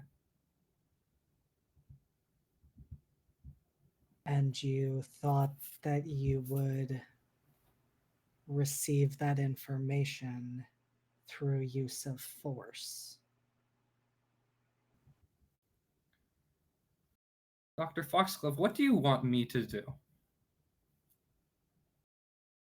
Well, Mara, what I would like, for starters, is for you to be honest with me and to be honest with yourself. Because you say that incident with your professor was the only time you used your powers, yet you just used them yesterday morning.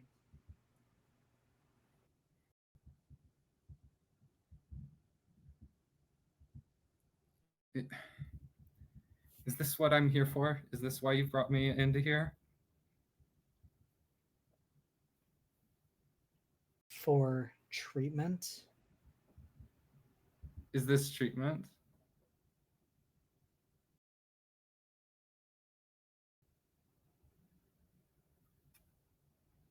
It is only treatment when you are willing to buy into treatment.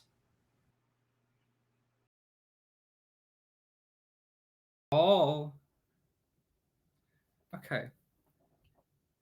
The lady you brought in yesterday, or today, I guess. Yesterday? Sorry, my memory's been a bit fuzzy since I've been here. Her research.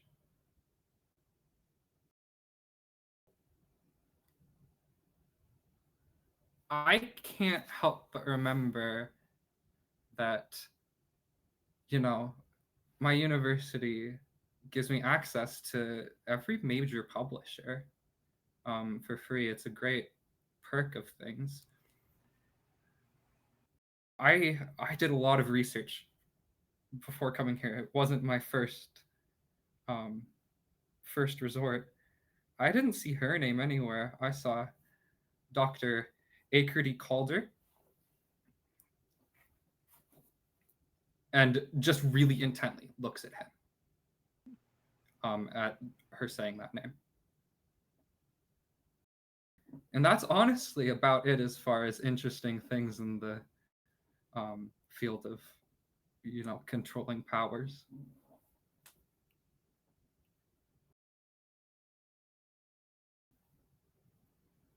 You are well studied, Mara. And you are correct that Dr. Calder is a well-known figure in this field. You are also correct that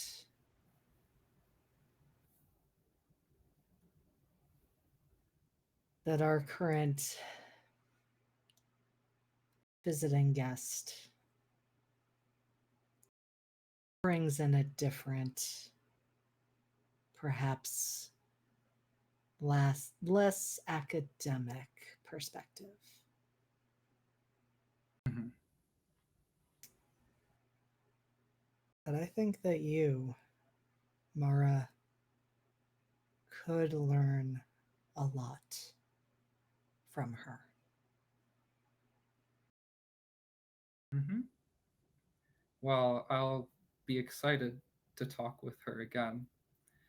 Can I ask you what you expect from me in order for me to be released? If this isn't going anywhere?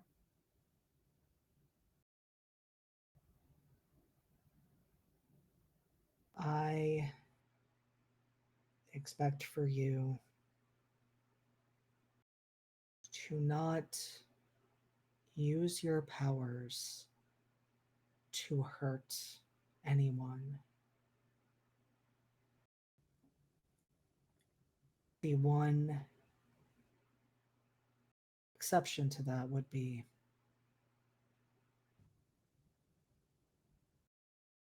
if you are defending yourself.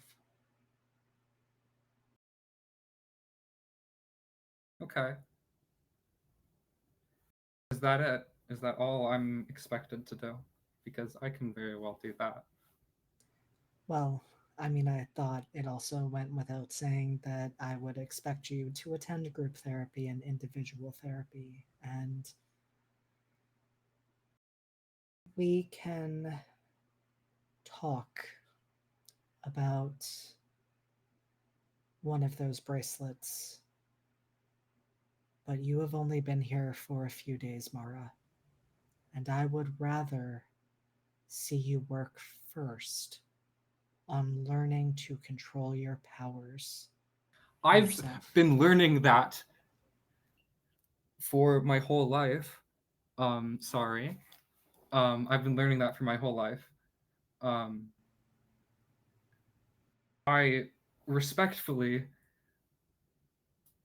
disagree with somebody with powers like mine. It's far more dangerous. It makes sense, right? That it's far more dangerous to leave them as a risk than to take them away, right? Right?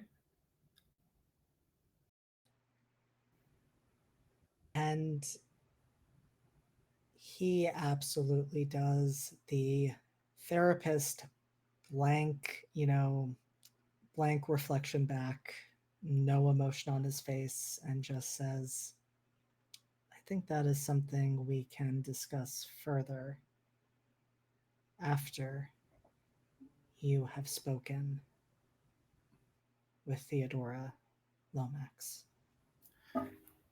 Dr. Foxglove, this is the first time I've been able to talk to anybody since the day I got in.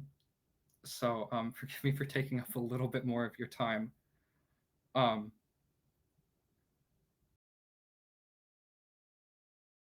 I told this to some of the other patients earlier, but it's not a smart idea to leave me in a high stress environment around other people, because I don't understand how I'm not getting through to you. I really don't. And I'm very sorry for expressing this, but it's like I'm nothing.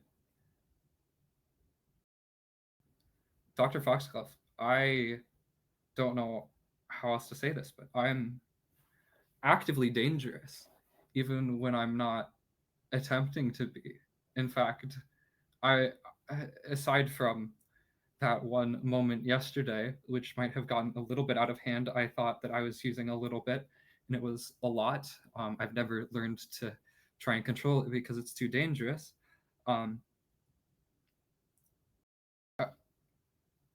I'm going to hurt somebody. It's a matter of when, not an if. And it's going, if I'm this stressed and this surrounded by fucking people and being talked to and needing to do things that I haven't done,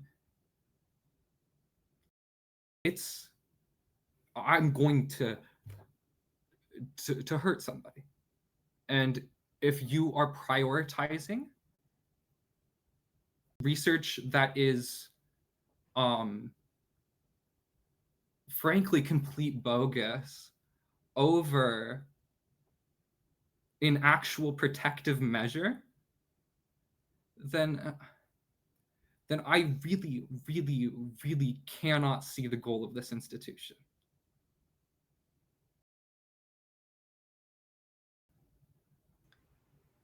He leans back in his chair and studies you for a long moment, and then says,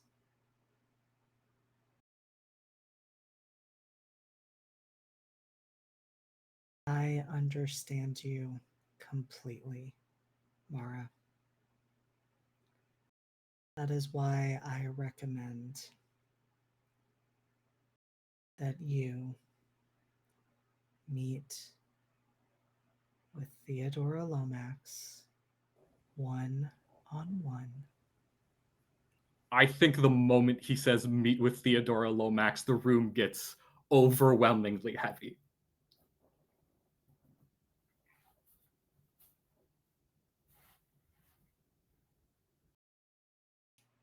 He does not seem disarmed in any way by this, and just asks, do we understand each other, Mara?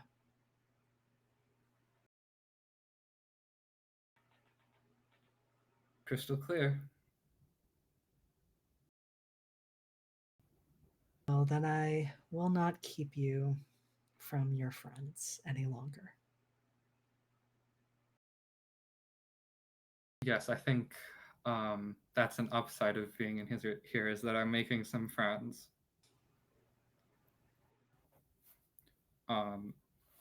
And if Dr. Foxglove motions for her to walk out, she will. He does.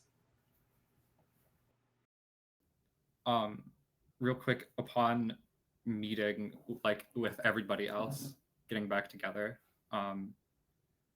just gonna ask, Sohel, was it? And it is still incredibly heavy when Mara walks into the group. Did you guys decide on Connor?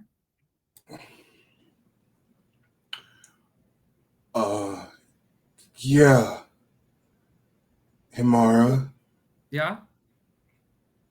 You're doing the thing with the space around you.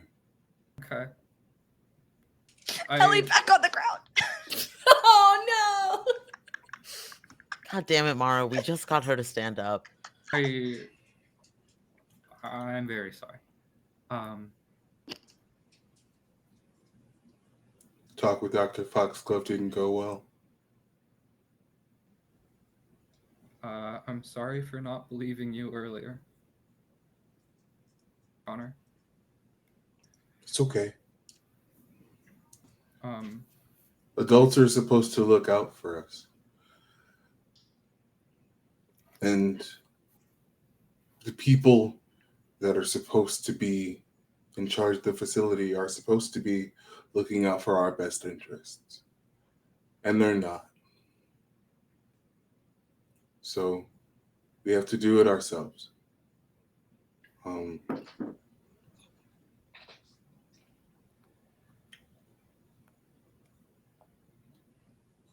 Yeah. Will you sit with me? Right now? Yeah, right now. Okay, but I should go to my room soon. And I need my sketchbook from Valen.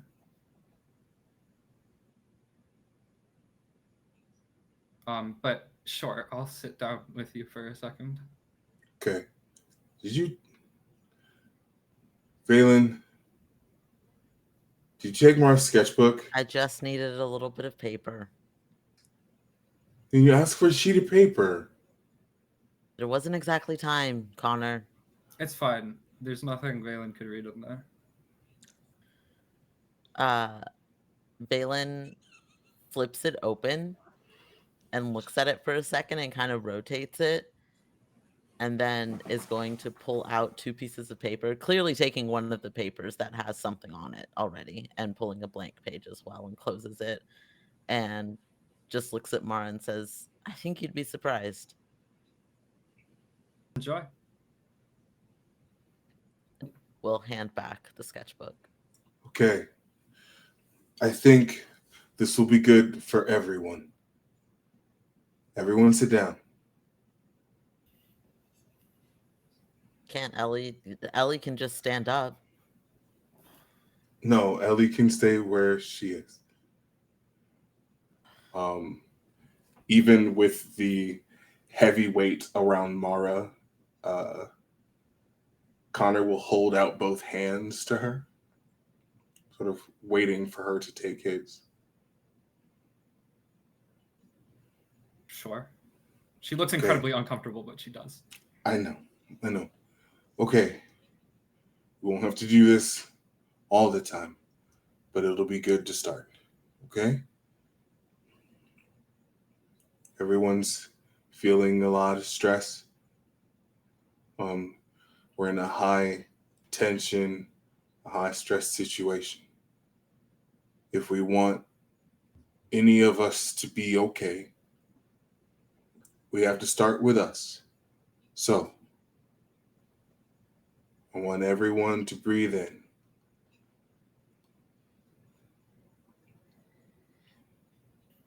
Gonna hold it. And you breathe out. Slower. Breathe in for 8. Hold for 4. Breathe out for 7. While you're doing this, you want to think of things that make you calm. Think of things that bring in the positive emotions. Relax your shoulders. Unclench your jaw. Remember that you are here. It might not be okay right now, but it'll be okay. Because we have each other.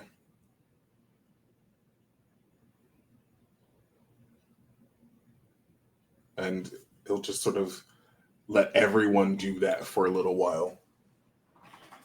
And hopefully have, at the very least, Mara find a point where the air isn't quite so heavy. Yeah, I think like after a while of doing that, it does lighten up a bit. And just like, I think in the first moment where you've seen her face, like, it doesn't seem like she's thinking 4 steps ahead or like trying to. Is just going to look at everybody and like kind of avoid eye contact with Ellie, but like still like make an effort, but and just say, I am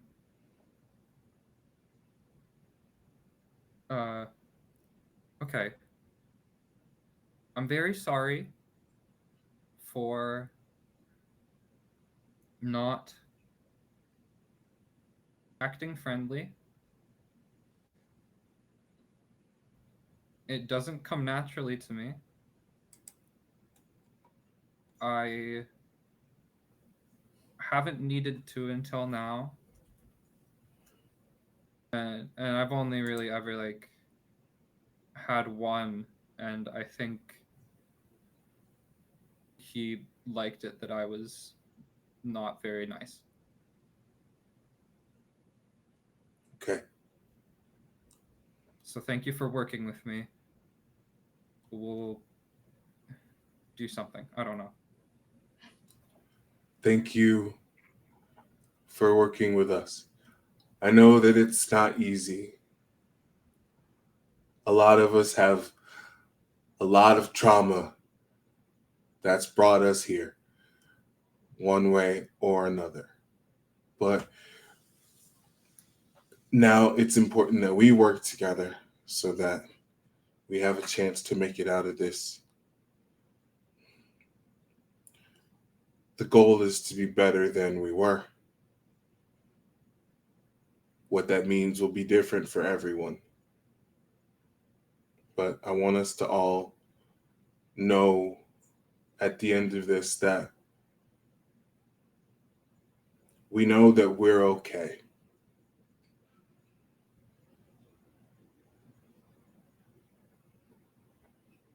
I would like, okay, before, I know everyone voted. I am willing to accept, but I need to be honest with everyone. I need to explain a little bit about myself so that if it happens again, I need to know everyone to understand why I'm here, why I said I needed help.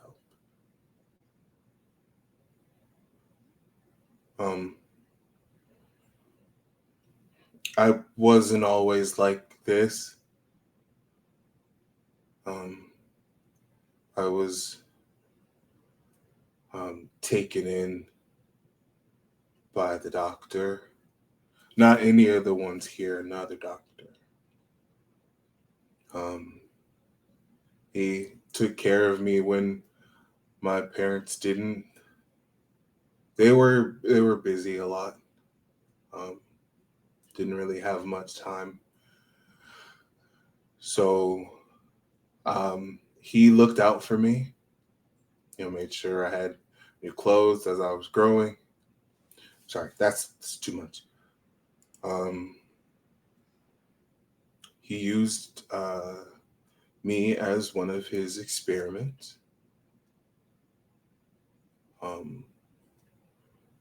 And he took out a part of my brain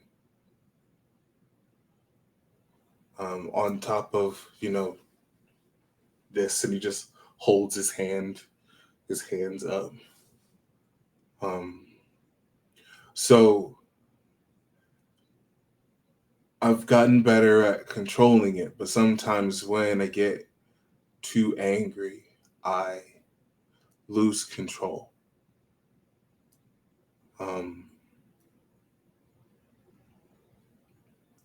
There was another that the doctor made after me because the experiments weren't good. So at first Riot was, he was good and nice to me, but then after his experiments, he was just really self-absorbed and would always pick fights with me, telling me how useless I was, how he was better, how he should be number one instead of me. One night, he pushed just a little too far. I lost control, and I killed him. And the doctor.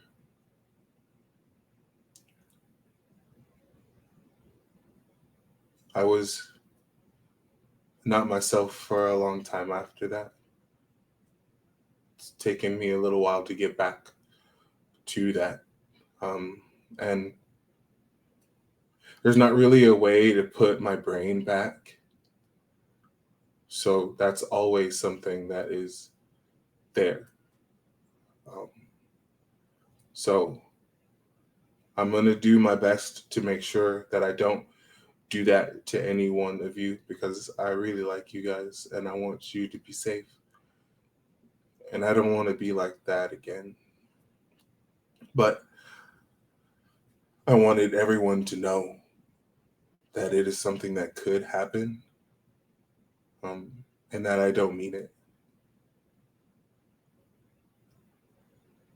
And I wanted you all to know in case that changed your mind about me being the team leader.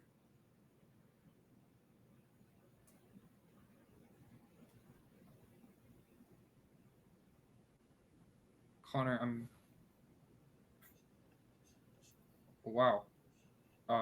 That's really hard. Okay. I have never done this. That sounds really bad.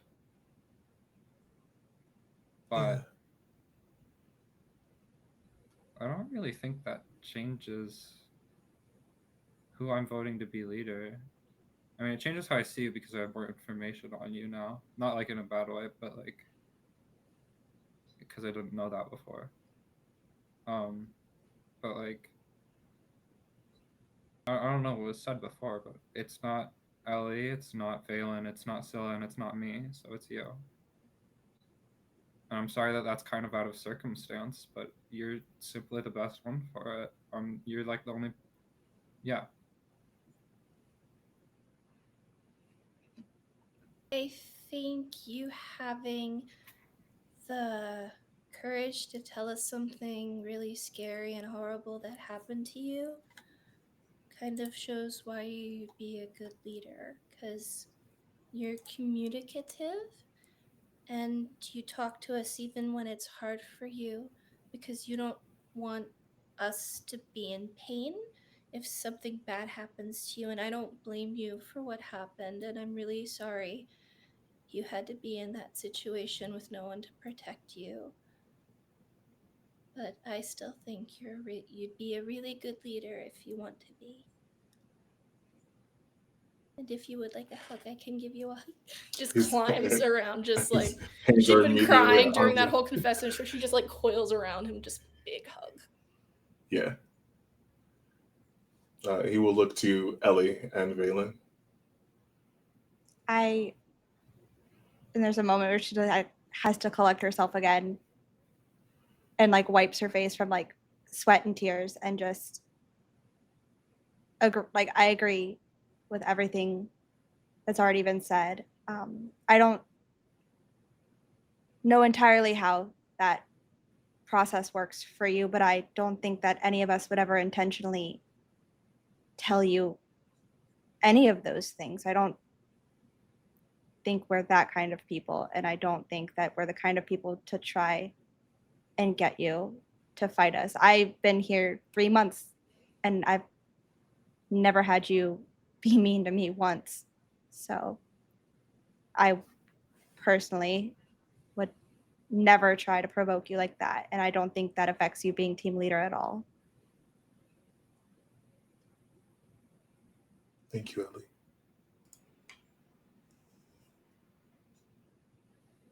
Lucian has been staying close to you throughout all of this. Connor, in fact, he would be holding one of your hands if he had been included in the trust circle. Oh, absolutely. Absolutely. But they squeeze your hand.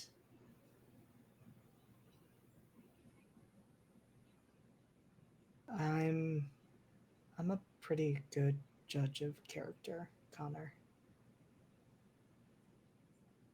I think you are uniquely qualified to be the leader. And we're all in here for a reason. Maybe it's because we're dangerous, maybe it's because something happened around us. But I don't think that makes you any less qualified. And I know I don't always trust myself, but I trust you.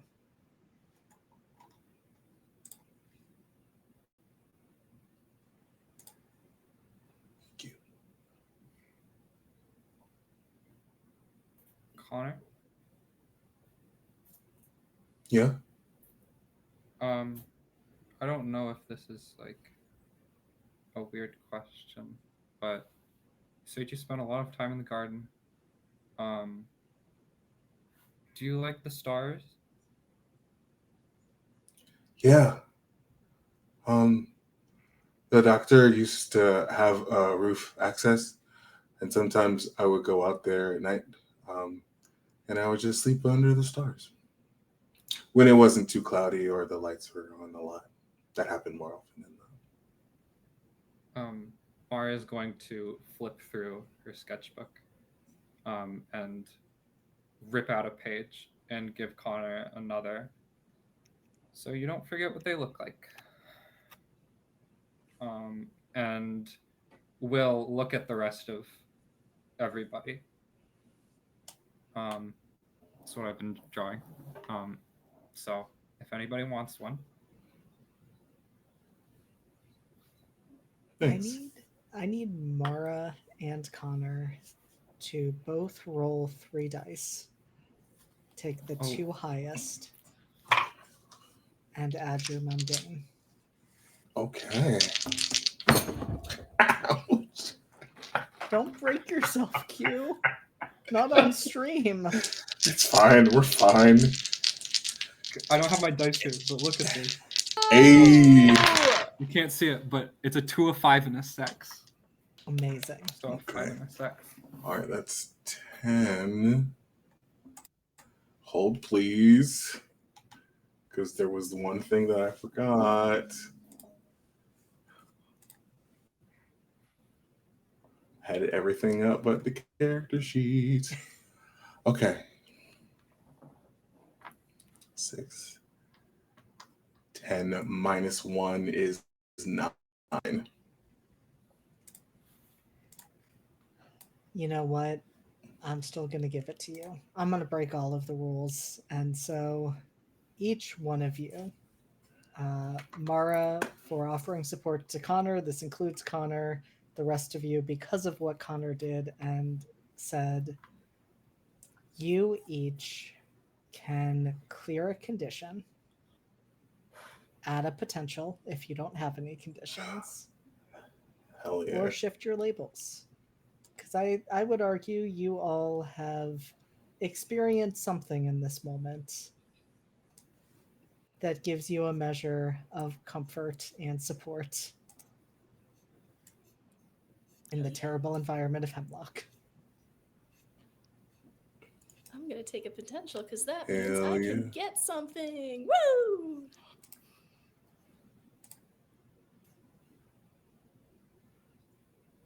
And yes, I am breaking all of the rules to do this, but I think it's fair because those speeches and actions were both beautiful.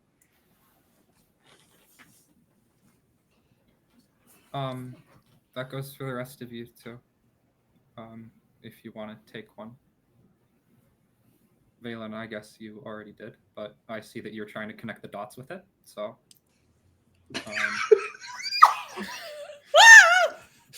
Valen flips the page around and very clearly has connected it to show one of the Dipper constellations and just goes, yeah, isn't this like Ursa Canis or something like that? And is watching Mara very closely when he says this. Oh, okay. I'm sorry for assuming. Yes, that is Canis Majora.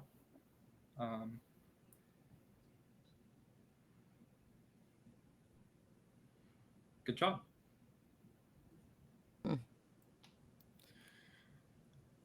Yeah, somebody I know was really into stars, so. That's very cool. A lot of us are, you know. At least I think there's a lot of us. I'll take one, but you can pick which one you want to give me. Yes. And she actually very like carefully flips through the book to give you one. Thank you. She very carefully pocket that's full of ash, she does not put it in that one because it's full of ash and she doesn't want to get ruined. So she puts it in her other pocket where she moved her parents' letter, her family's letter. Ellie, it's Okay. alright if you don't. Oh, sorry. Oh, no, it's okay. You finish. Ellie, it's alright if you don't want one. I get it. No, I do. Thanks, Mara. Okay. I gotcha. And in the middle of when she is flipping through the book, it seems like she thinks about something and then looks at Valen and then shakes it off and rips out a page and gives it to Ellie Thank without you. making eye contact with her. Ellie's like, Thanks, I guess. thanks, I guess, yeah. JD, is there any time between dinner and bedtime? Like, is there any free time between dinner and bedtime? There is. There's Okay. about an hour and a half before you go to your room. Hour and a half. Okay. Okay. So, I would like us to meet again after dinner, and then we can work on and talk about our powers. That way we know where we want to start, what it is we want to do with them, or like how we want to improve. And then we can figure out times to work on them throughout the days.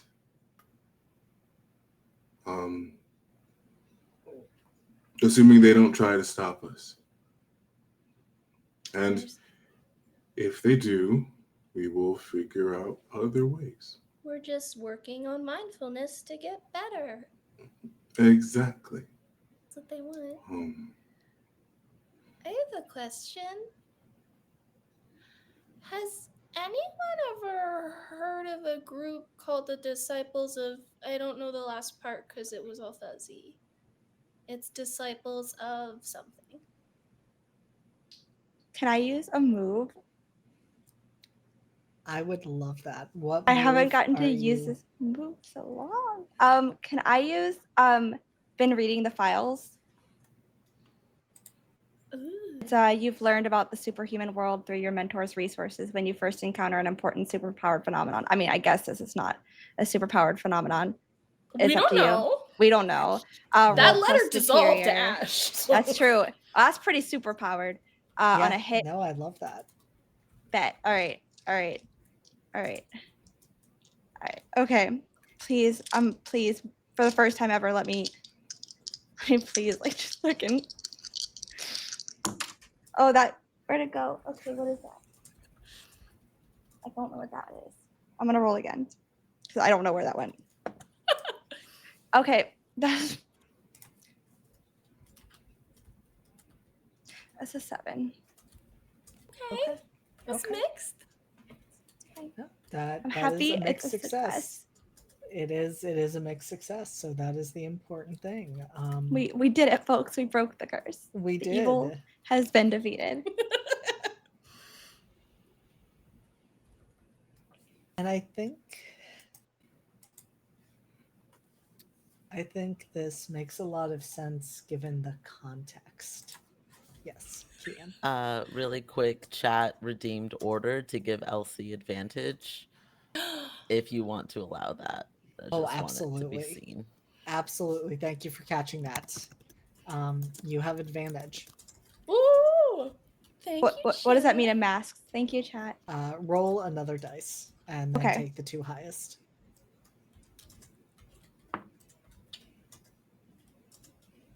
Nine. Ooh. I don't know if that bumps it up. I don't think so. It doesn't. Yeah. If we had a team, it would. We'd be. We have a team though. I don't think We haven't added a team to the pool, but Kian, I'll let this be your choice. You have heard a phrase involving the disciples of blank. If You want to ask Ellie, did you mean the disciples of Scylla, the disciples of Virgil?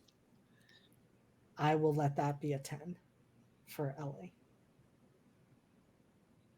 Do I have time to do something first, or do I need to decide on the fly? Tell me what you want to do, and I'll let you know. I just want to look at Caleb and gauge Caleb's expression. Oh, absolutely.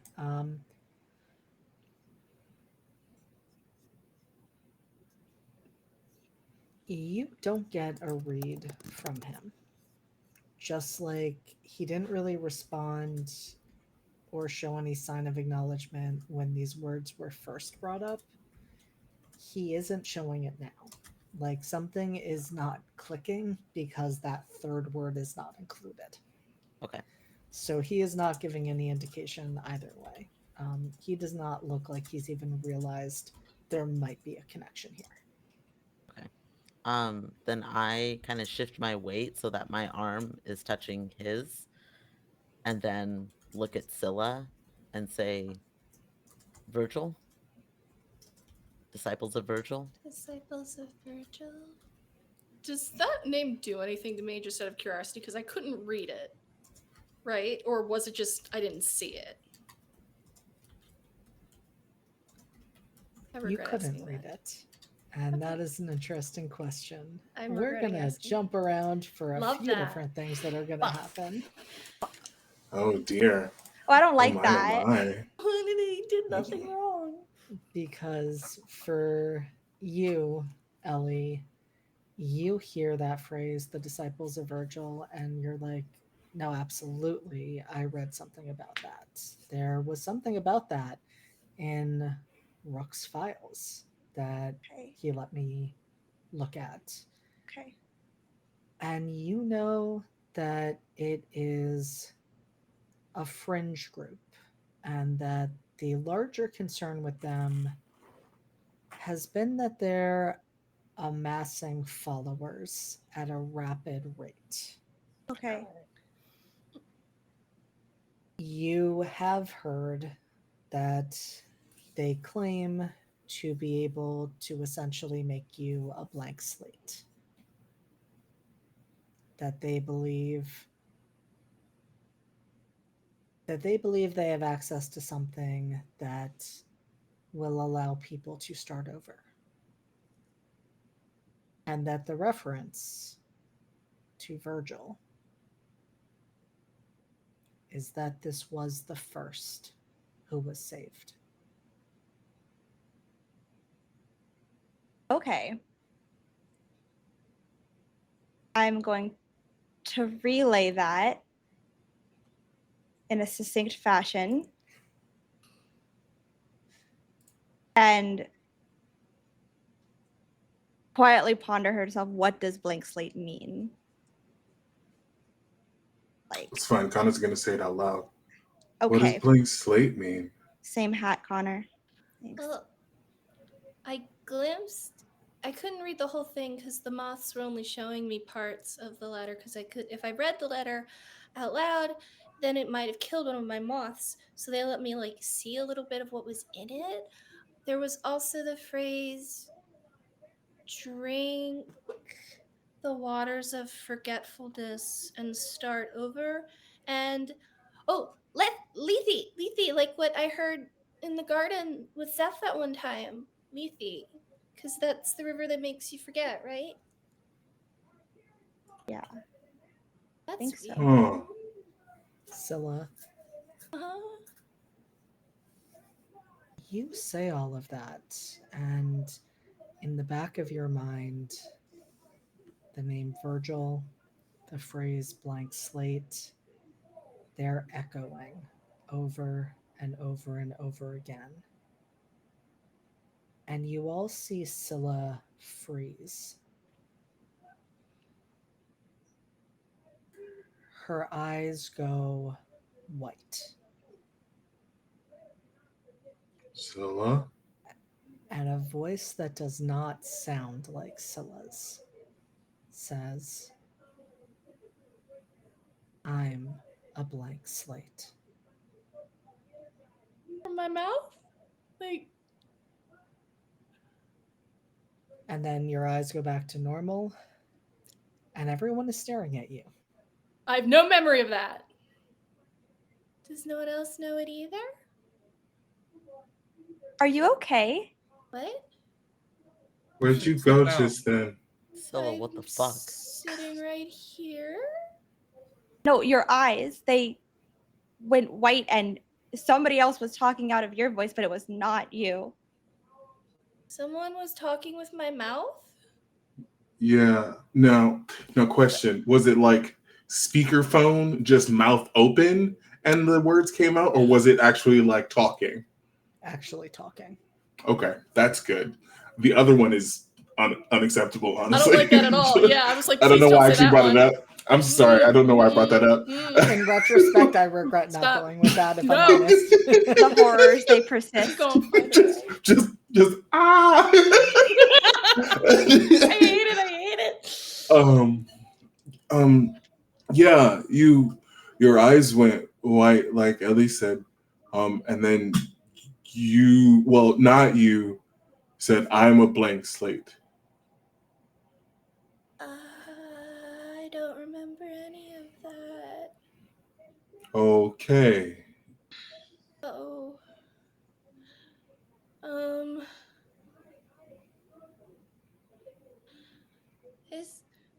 Did someone else jump in my body? I mean, that's when I had that dream about the golden eyes. They looked like they were in my dad, but it wasn't my dad, but they looked like him and his eyes were gold and the voice was different. Did someone jump in my body? What did the voice sound like? It was a male voice. It was a guy. Well, my eyes didn't go gold. You said they went white? So it's not Yeah, they him. did. They went white. Was the voice a male's voice when it came out? It was very much androgynous. You could not read the exact pitch. Okay. It was sort of in the middle. Okay. I'm sorry. I didn't know that could happen. I'm sorry. No, it's I okay. scared you. Hey, it's okay. I'm not afraid of you. I was just worried. Okay. I'm still sorry. That must have been really unsettling. I mean, I feel really unsettled. I've never heard of those disciples. I won't say the full name. I don't want that to happen again. But I mean, I don't have any memory from before I was like 12 when I woke up in the woods by a river. So it might be that. Did I escape from a cult? Or did the Maybe. person I used to be escape from a cult? Because I'm not that person, I'm Scylla. Right. It's possible. We'll have to figure it out. But we're going to figure it out together. Letters. Valen. Well, I mean, I don't have the letter. She just kind of turns her pocket inside out and just all the ash falls out. It burned in my pocket, but there was no fire. That's not right. As I'm you so all are confused. staring at the ash in varying degrees of horror, Valen, you realize that Caleb has gone rigid. I'm gonna very casually but subtly glance. Are his eyes white? They are not. His face is pale. And he is staring at Scylla. I'm sorry, Caleb. I'm okay now. I mean, other than feeling really unsettled. Alan, you'll tell him I'm okay, right? Yeah, just a second, and I'm gonna stand between them to break up Caleb's line of sight.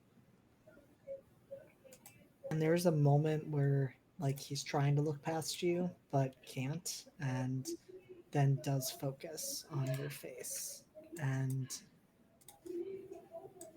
whatever calmness had developed as a result of Connor's very skillful group meditation and breathing exercise is gone.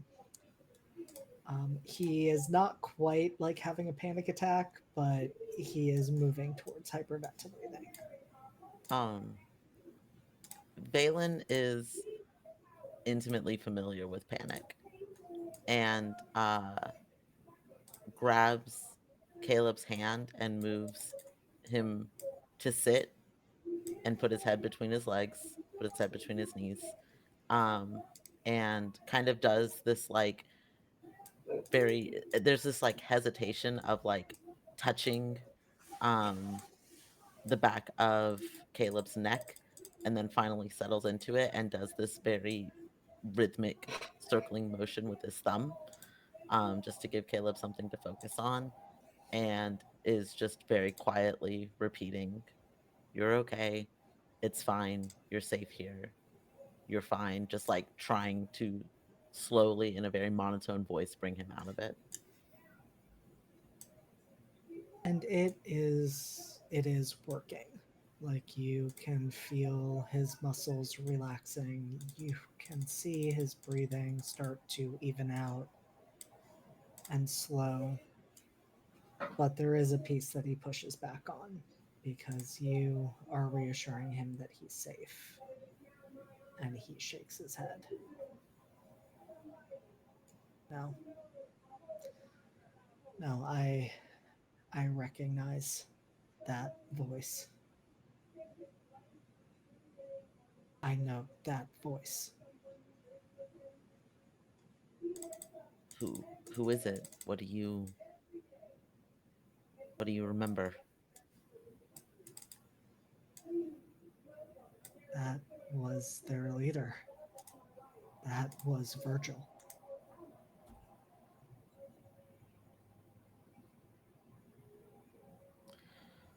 Huh? Okay.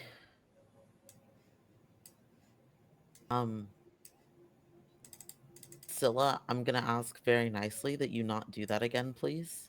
I didn't know I was doing it, but I will absolutely not do that again, and I won't say the name that made me do that. That's a no word. Okay. Never heard of that person before.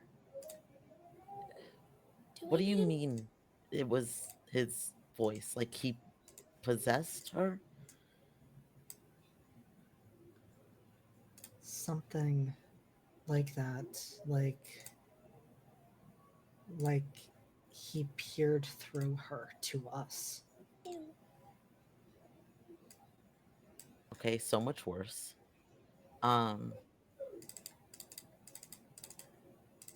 Why do you know his voice? Because they were the ones who kidnapped me and my sister.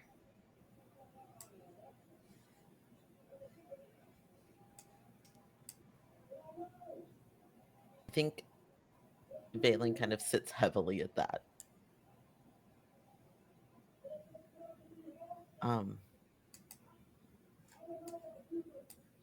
Okay. And is going to look to Connor. You're the team leader. What are we supposed to do with this? And Valen is approaching panic as well. Okay. Valen, I want you to take Caleb. You two have a moment, walk about. Just like starts doing the gesture of like, you need to fucking breathe. Ice chips. Yes. Ice chips, water. We should hopefully have dinner soon. But yes, we need a moment for you to go and take a breather, and we will look into this.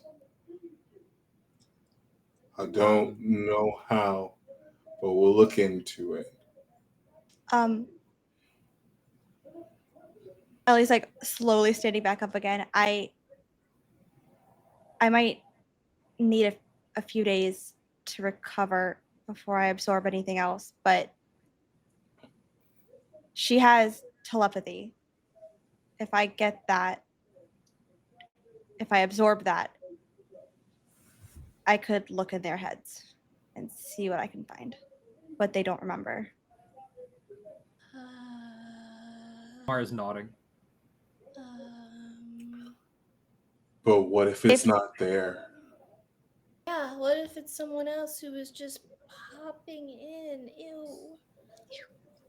It's so gross. We don't have to. It's dangerous for me too, but if we don't have any other options right now. You can also use it on the doctors. Telepathy? Won't Yeah. they know? Not unless I Doesn't say matter. anything. We should. There's actually a little smirk. We still should. I'll do it if it means making sure everyone's safe. I don't want to be used like a door. That's not what we want either.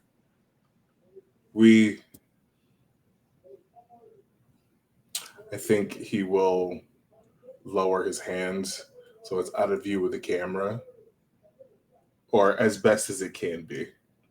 And he will sign to the people that can understand. We may need to work on an escape plan.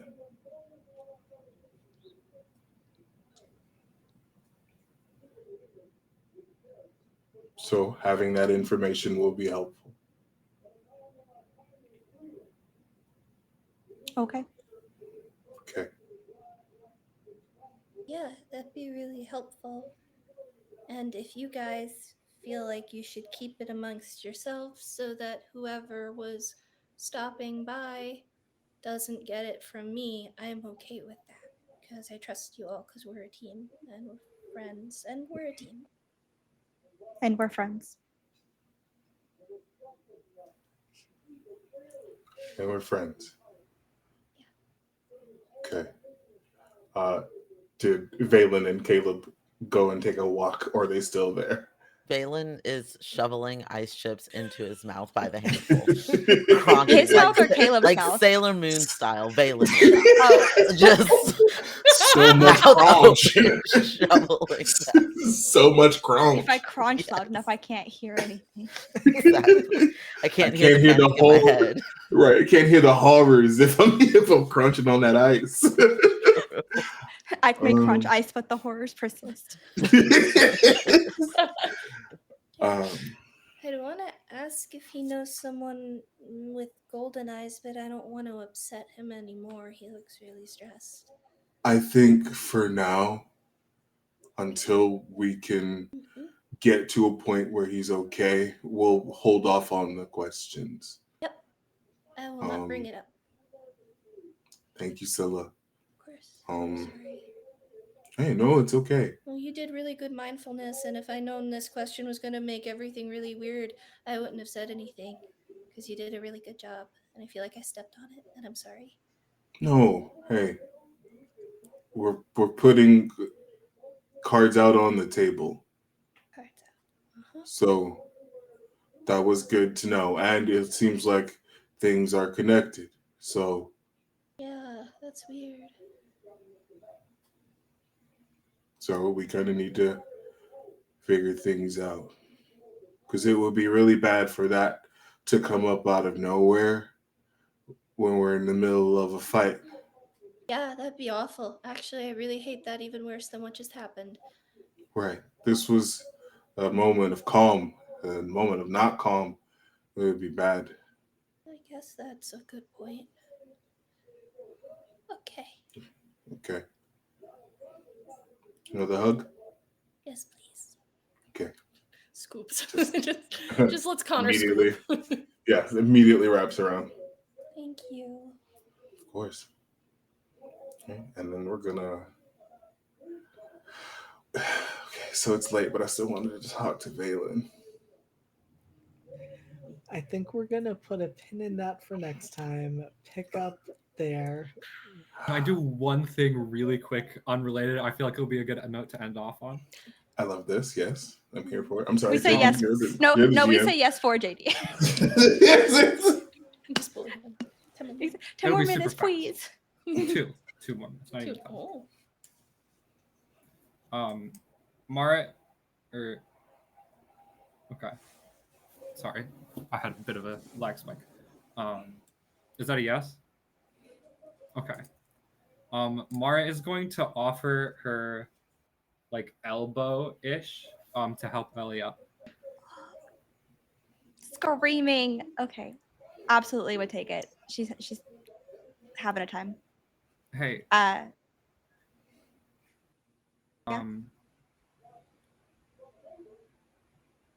I know I've been abrasive and I don't want to pretend like that was all an act. I think you're doing pretty well. You aren't what I thought you would be like. Well, in some ways you are, but you know, avoiding eye contact this entire time, as she kind of starts to walk towards her and Ellie's rooms. There's oh, sorry, go ahead. No. That Ellie was going to attempt to make eye contact, but the second Mara would have brought up like, you aren't what I expected you to be, she'd be like, oh, right, you came in after. Okay. Thank you. Most people don't expect me to be what I actually am. It is not all an act, but there's only so much you can project. Must be tiring. Very, very exhausting, yeah. And as they get to kind of their rooms, which are right next to each other, right? They're next to each other? Yeah. I think so. I can't quite remember the lineup, but we'll just go with yes. Things have moved around. Caleb created a whole new room. It's fine. It's normal. Then as they get there, Mara is going to kind of stop in front of her door. Ellie, last person I looked up to took a pretty bad fall. And looks like she's looking for something comforting or reassuring to say, or like positive, that is like hopeful towards the future in herself. And after maybe 5-6 seconds of silence, it looks like she gives up, and says, so stay on your toes, and is going to go into her room. Okay. And Ellie, do you go into your room? I think there's a moment she leans on her door. And then I think across the hall are Casey and Gray's rooms. And that's where she would go next, honestly. But it's a very slow shuffle. It's like grandma, Mima over here. But there's a lingering like stare towards where Mara went off into, because that's like, she said something pretty like important. Like that hit her deep.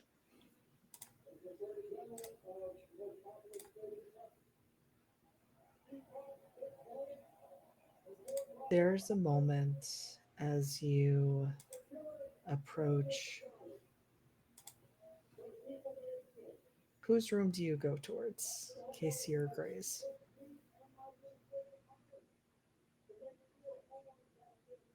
I think Casey, because the questions she has pertain mostly to what the fuck is up with your mom.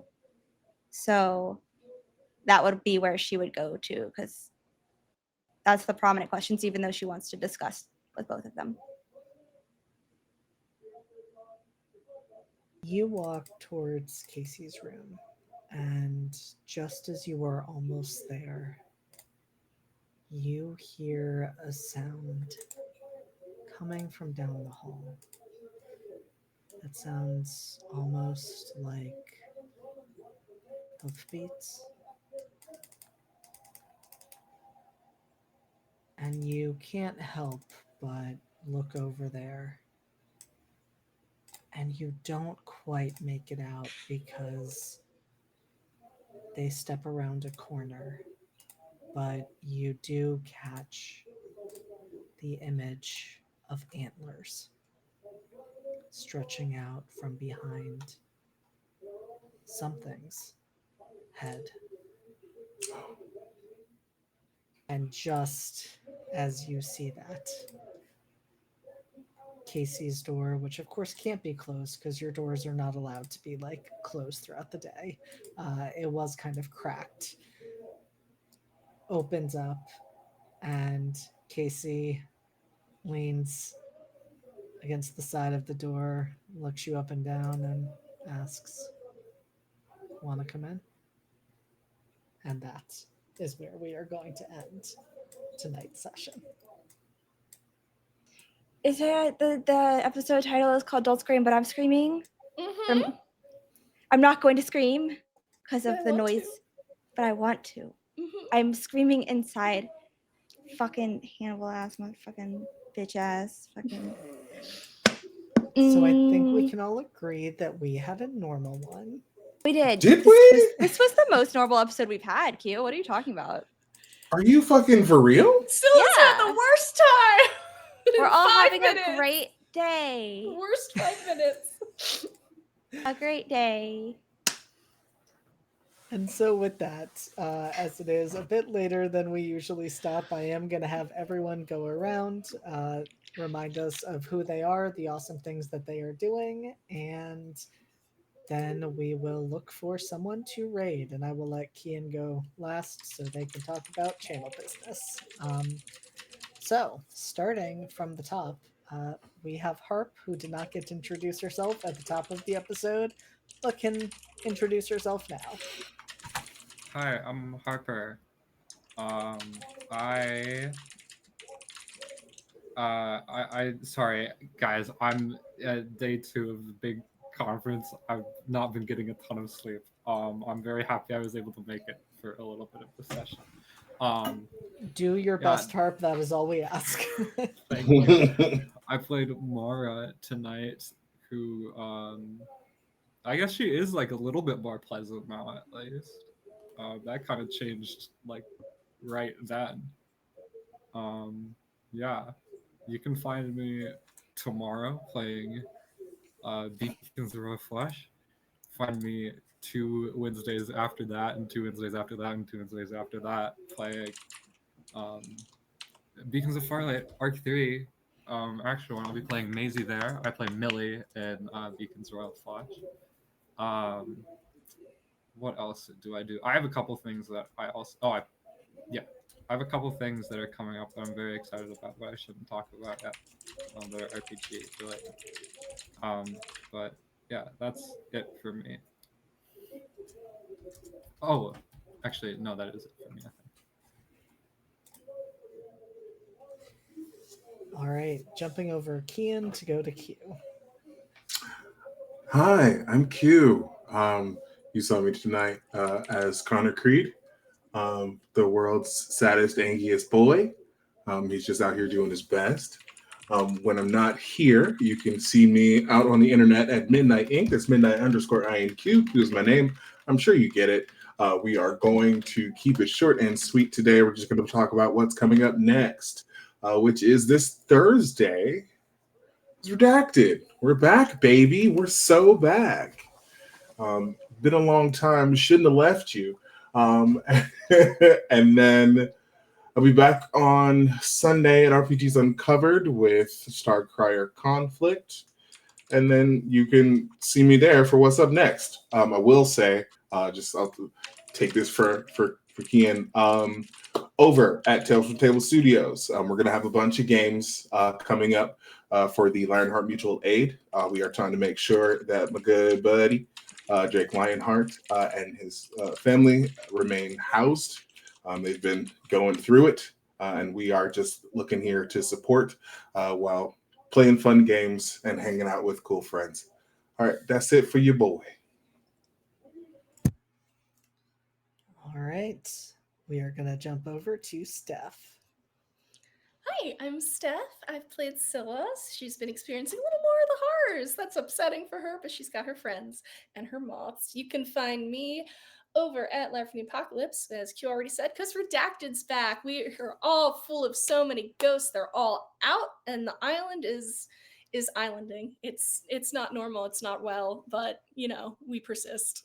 And I think, yeah, that is it for me. So see me there or see me here. Sorry, Elsie was distracting me with images. And that is also a great time to jump over to Elsie and then backtrack to me, and then we'll backtrack to Kian. Very normal order of operations. I think it's normal. I'm having a normal one. I'm not screaming at all at anything that's happened. This has been a wonderful episode. Thank you to everyone who's in the cast. I'm really happy with everything. It was just so good. So much good RP and so much good character development. And I'm like, I'm vibrating. Anyways, hi, I'm Elsie. I'm Optimistics on all social media. I use she, they pronouns, and I play Ellie, who is having a much better time than 8 episodes. The last 8 episodes. Where can you find me? I will be at work tomorrow. Don't come there. And then on the 20th, please don't. On the 22nd, I don't want to see any more patients. On the 22nd, I'm in Tomb Raider over on the Lost Caravan, where I play a feral little fox entity harboring gremlin. You can also find Rose in that game as well. She wasn't able to make it tonight, but she's the one who's actively stopping me from dying all the time because of my bad rolls and choices. It's a normal one. That's also a normal one where I have a little guy in my head who I may or may not be trying to make out with. On the 26th, you can find me on High Shelf Collect. Don't ask questions. It's a theme. I'm running with it. On the 26th, you can find me at High Shelf Collective playing a Feywilds themed Fabula Ultima game. We're all really excited. It's going to be a really pretty setting. Nate is running it. Faking Killian Murphy will make an appearance. I suggested it. It was not my fault. Everybody else ran with it. It was a joke on my end, and then I dissociated for like 5 days, came back as a thing. I don't know. And then our 2-shot turned into a 3-shot of The Walking Dead, where I just before the start of the game rolled a 1, which means it only took me 1 day to recover from being shot in the neck with an arrow. So that's great. Last episode, I let my love interest, not love interest anymore, who was bit, I let him die because he lied to me. So I didn't kill anybody, but he asked me to kill him and I said no. And I walked away. And that's me for the rest of the month. I'm having a normal one. You sure are. All of my characters are all normal. Otherwise. They're all normal. All right, I am JD. I use he, they pronouns. I can be found on the internet at JD, not Jason Dean. I'm probably, much like Q, not going to go too much further than this weekend because there are way too many things that I'm a part of. I will be with Live from the Apocalypse for Redacted as I run that game because I like to bring the horrors twice.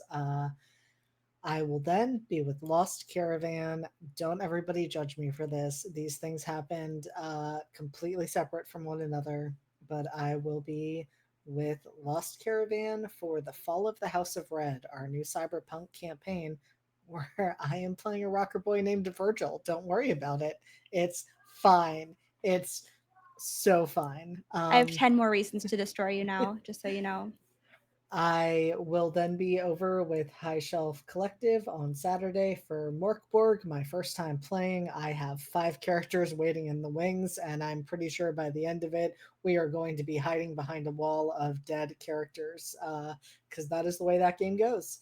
And then on Monday, I will be with Live from the Apocalypse for That Kingdom Come, our dystopian theocracy game where I play Saint Soren, who has no feelings anymore because he is a revenant and is working on getting the highest kill count, and it's normal. And then we will finally be back for Nova that Wednesday, and I will get to play the character who has been described as my most normal, well-adjusted character, Corbin Calloway. Don't judge what that might mean.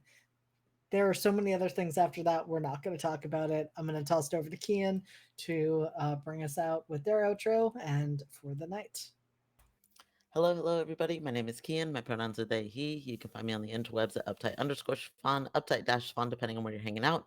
Tomorrow night, I'll be on Beacon Bites over on High Shelf Collective, Royal Flush for our final episode. On Saturday, I'll be on Lost Caravan for Fabula Ultima, our Fabula Ultima campaign, Fatal Ascension. On Monday, I will be back here for our Brindlewood Bay alternating anthology. It is the last episode for our 3-part series of Brindlewood Bay. On Wednesday, I will be over on Lost Caravan playing Nova as Nikki Sunshine Breyer, the newly single little traumatic mess that I play on that one. It's a little sad. It's a little stressful. And then next Saturday, I will be back here for our Blooming in the Rot campaign, Invisible Sun actual play that I am GMing. It is so much fun. I love my cast. I love my players there. As far as what's going on the channel, most of it was already mentioned. But Monday, Brindlewood Bay. Tuesday, every other Tuesday, They Call Us Villains. Every other Thursday, God Complex, a Girl by Moonlight actual play GM'd by Will. Every other Friday, Weird Wilds War, a D&D 5e actual play GM'd by JT. And then on Saturdays, every other Saturday, Blooming in the Rot and Invisible Sun AP GM'd by yours truly. We are going to toss a raid over to Tales from the Table Studios. Please show some love to our friend Lion over there. We are super excited to be able to be supporting him. Donate if you can to his Ko-Fi Mutual Aid Fund. That is all that we have for Entropy Emporium tonight. So I'm going to go ahead and get us started on the raid. And of course, cast, say goodbye. Goodbye, cast. I don't know. My brain's a little fried. It's a stressful session, y'all. I'm sorry. I'll leave it to JD. JD has to take us off the screen. I'll take us to the ending. Good night, everyone. We love you.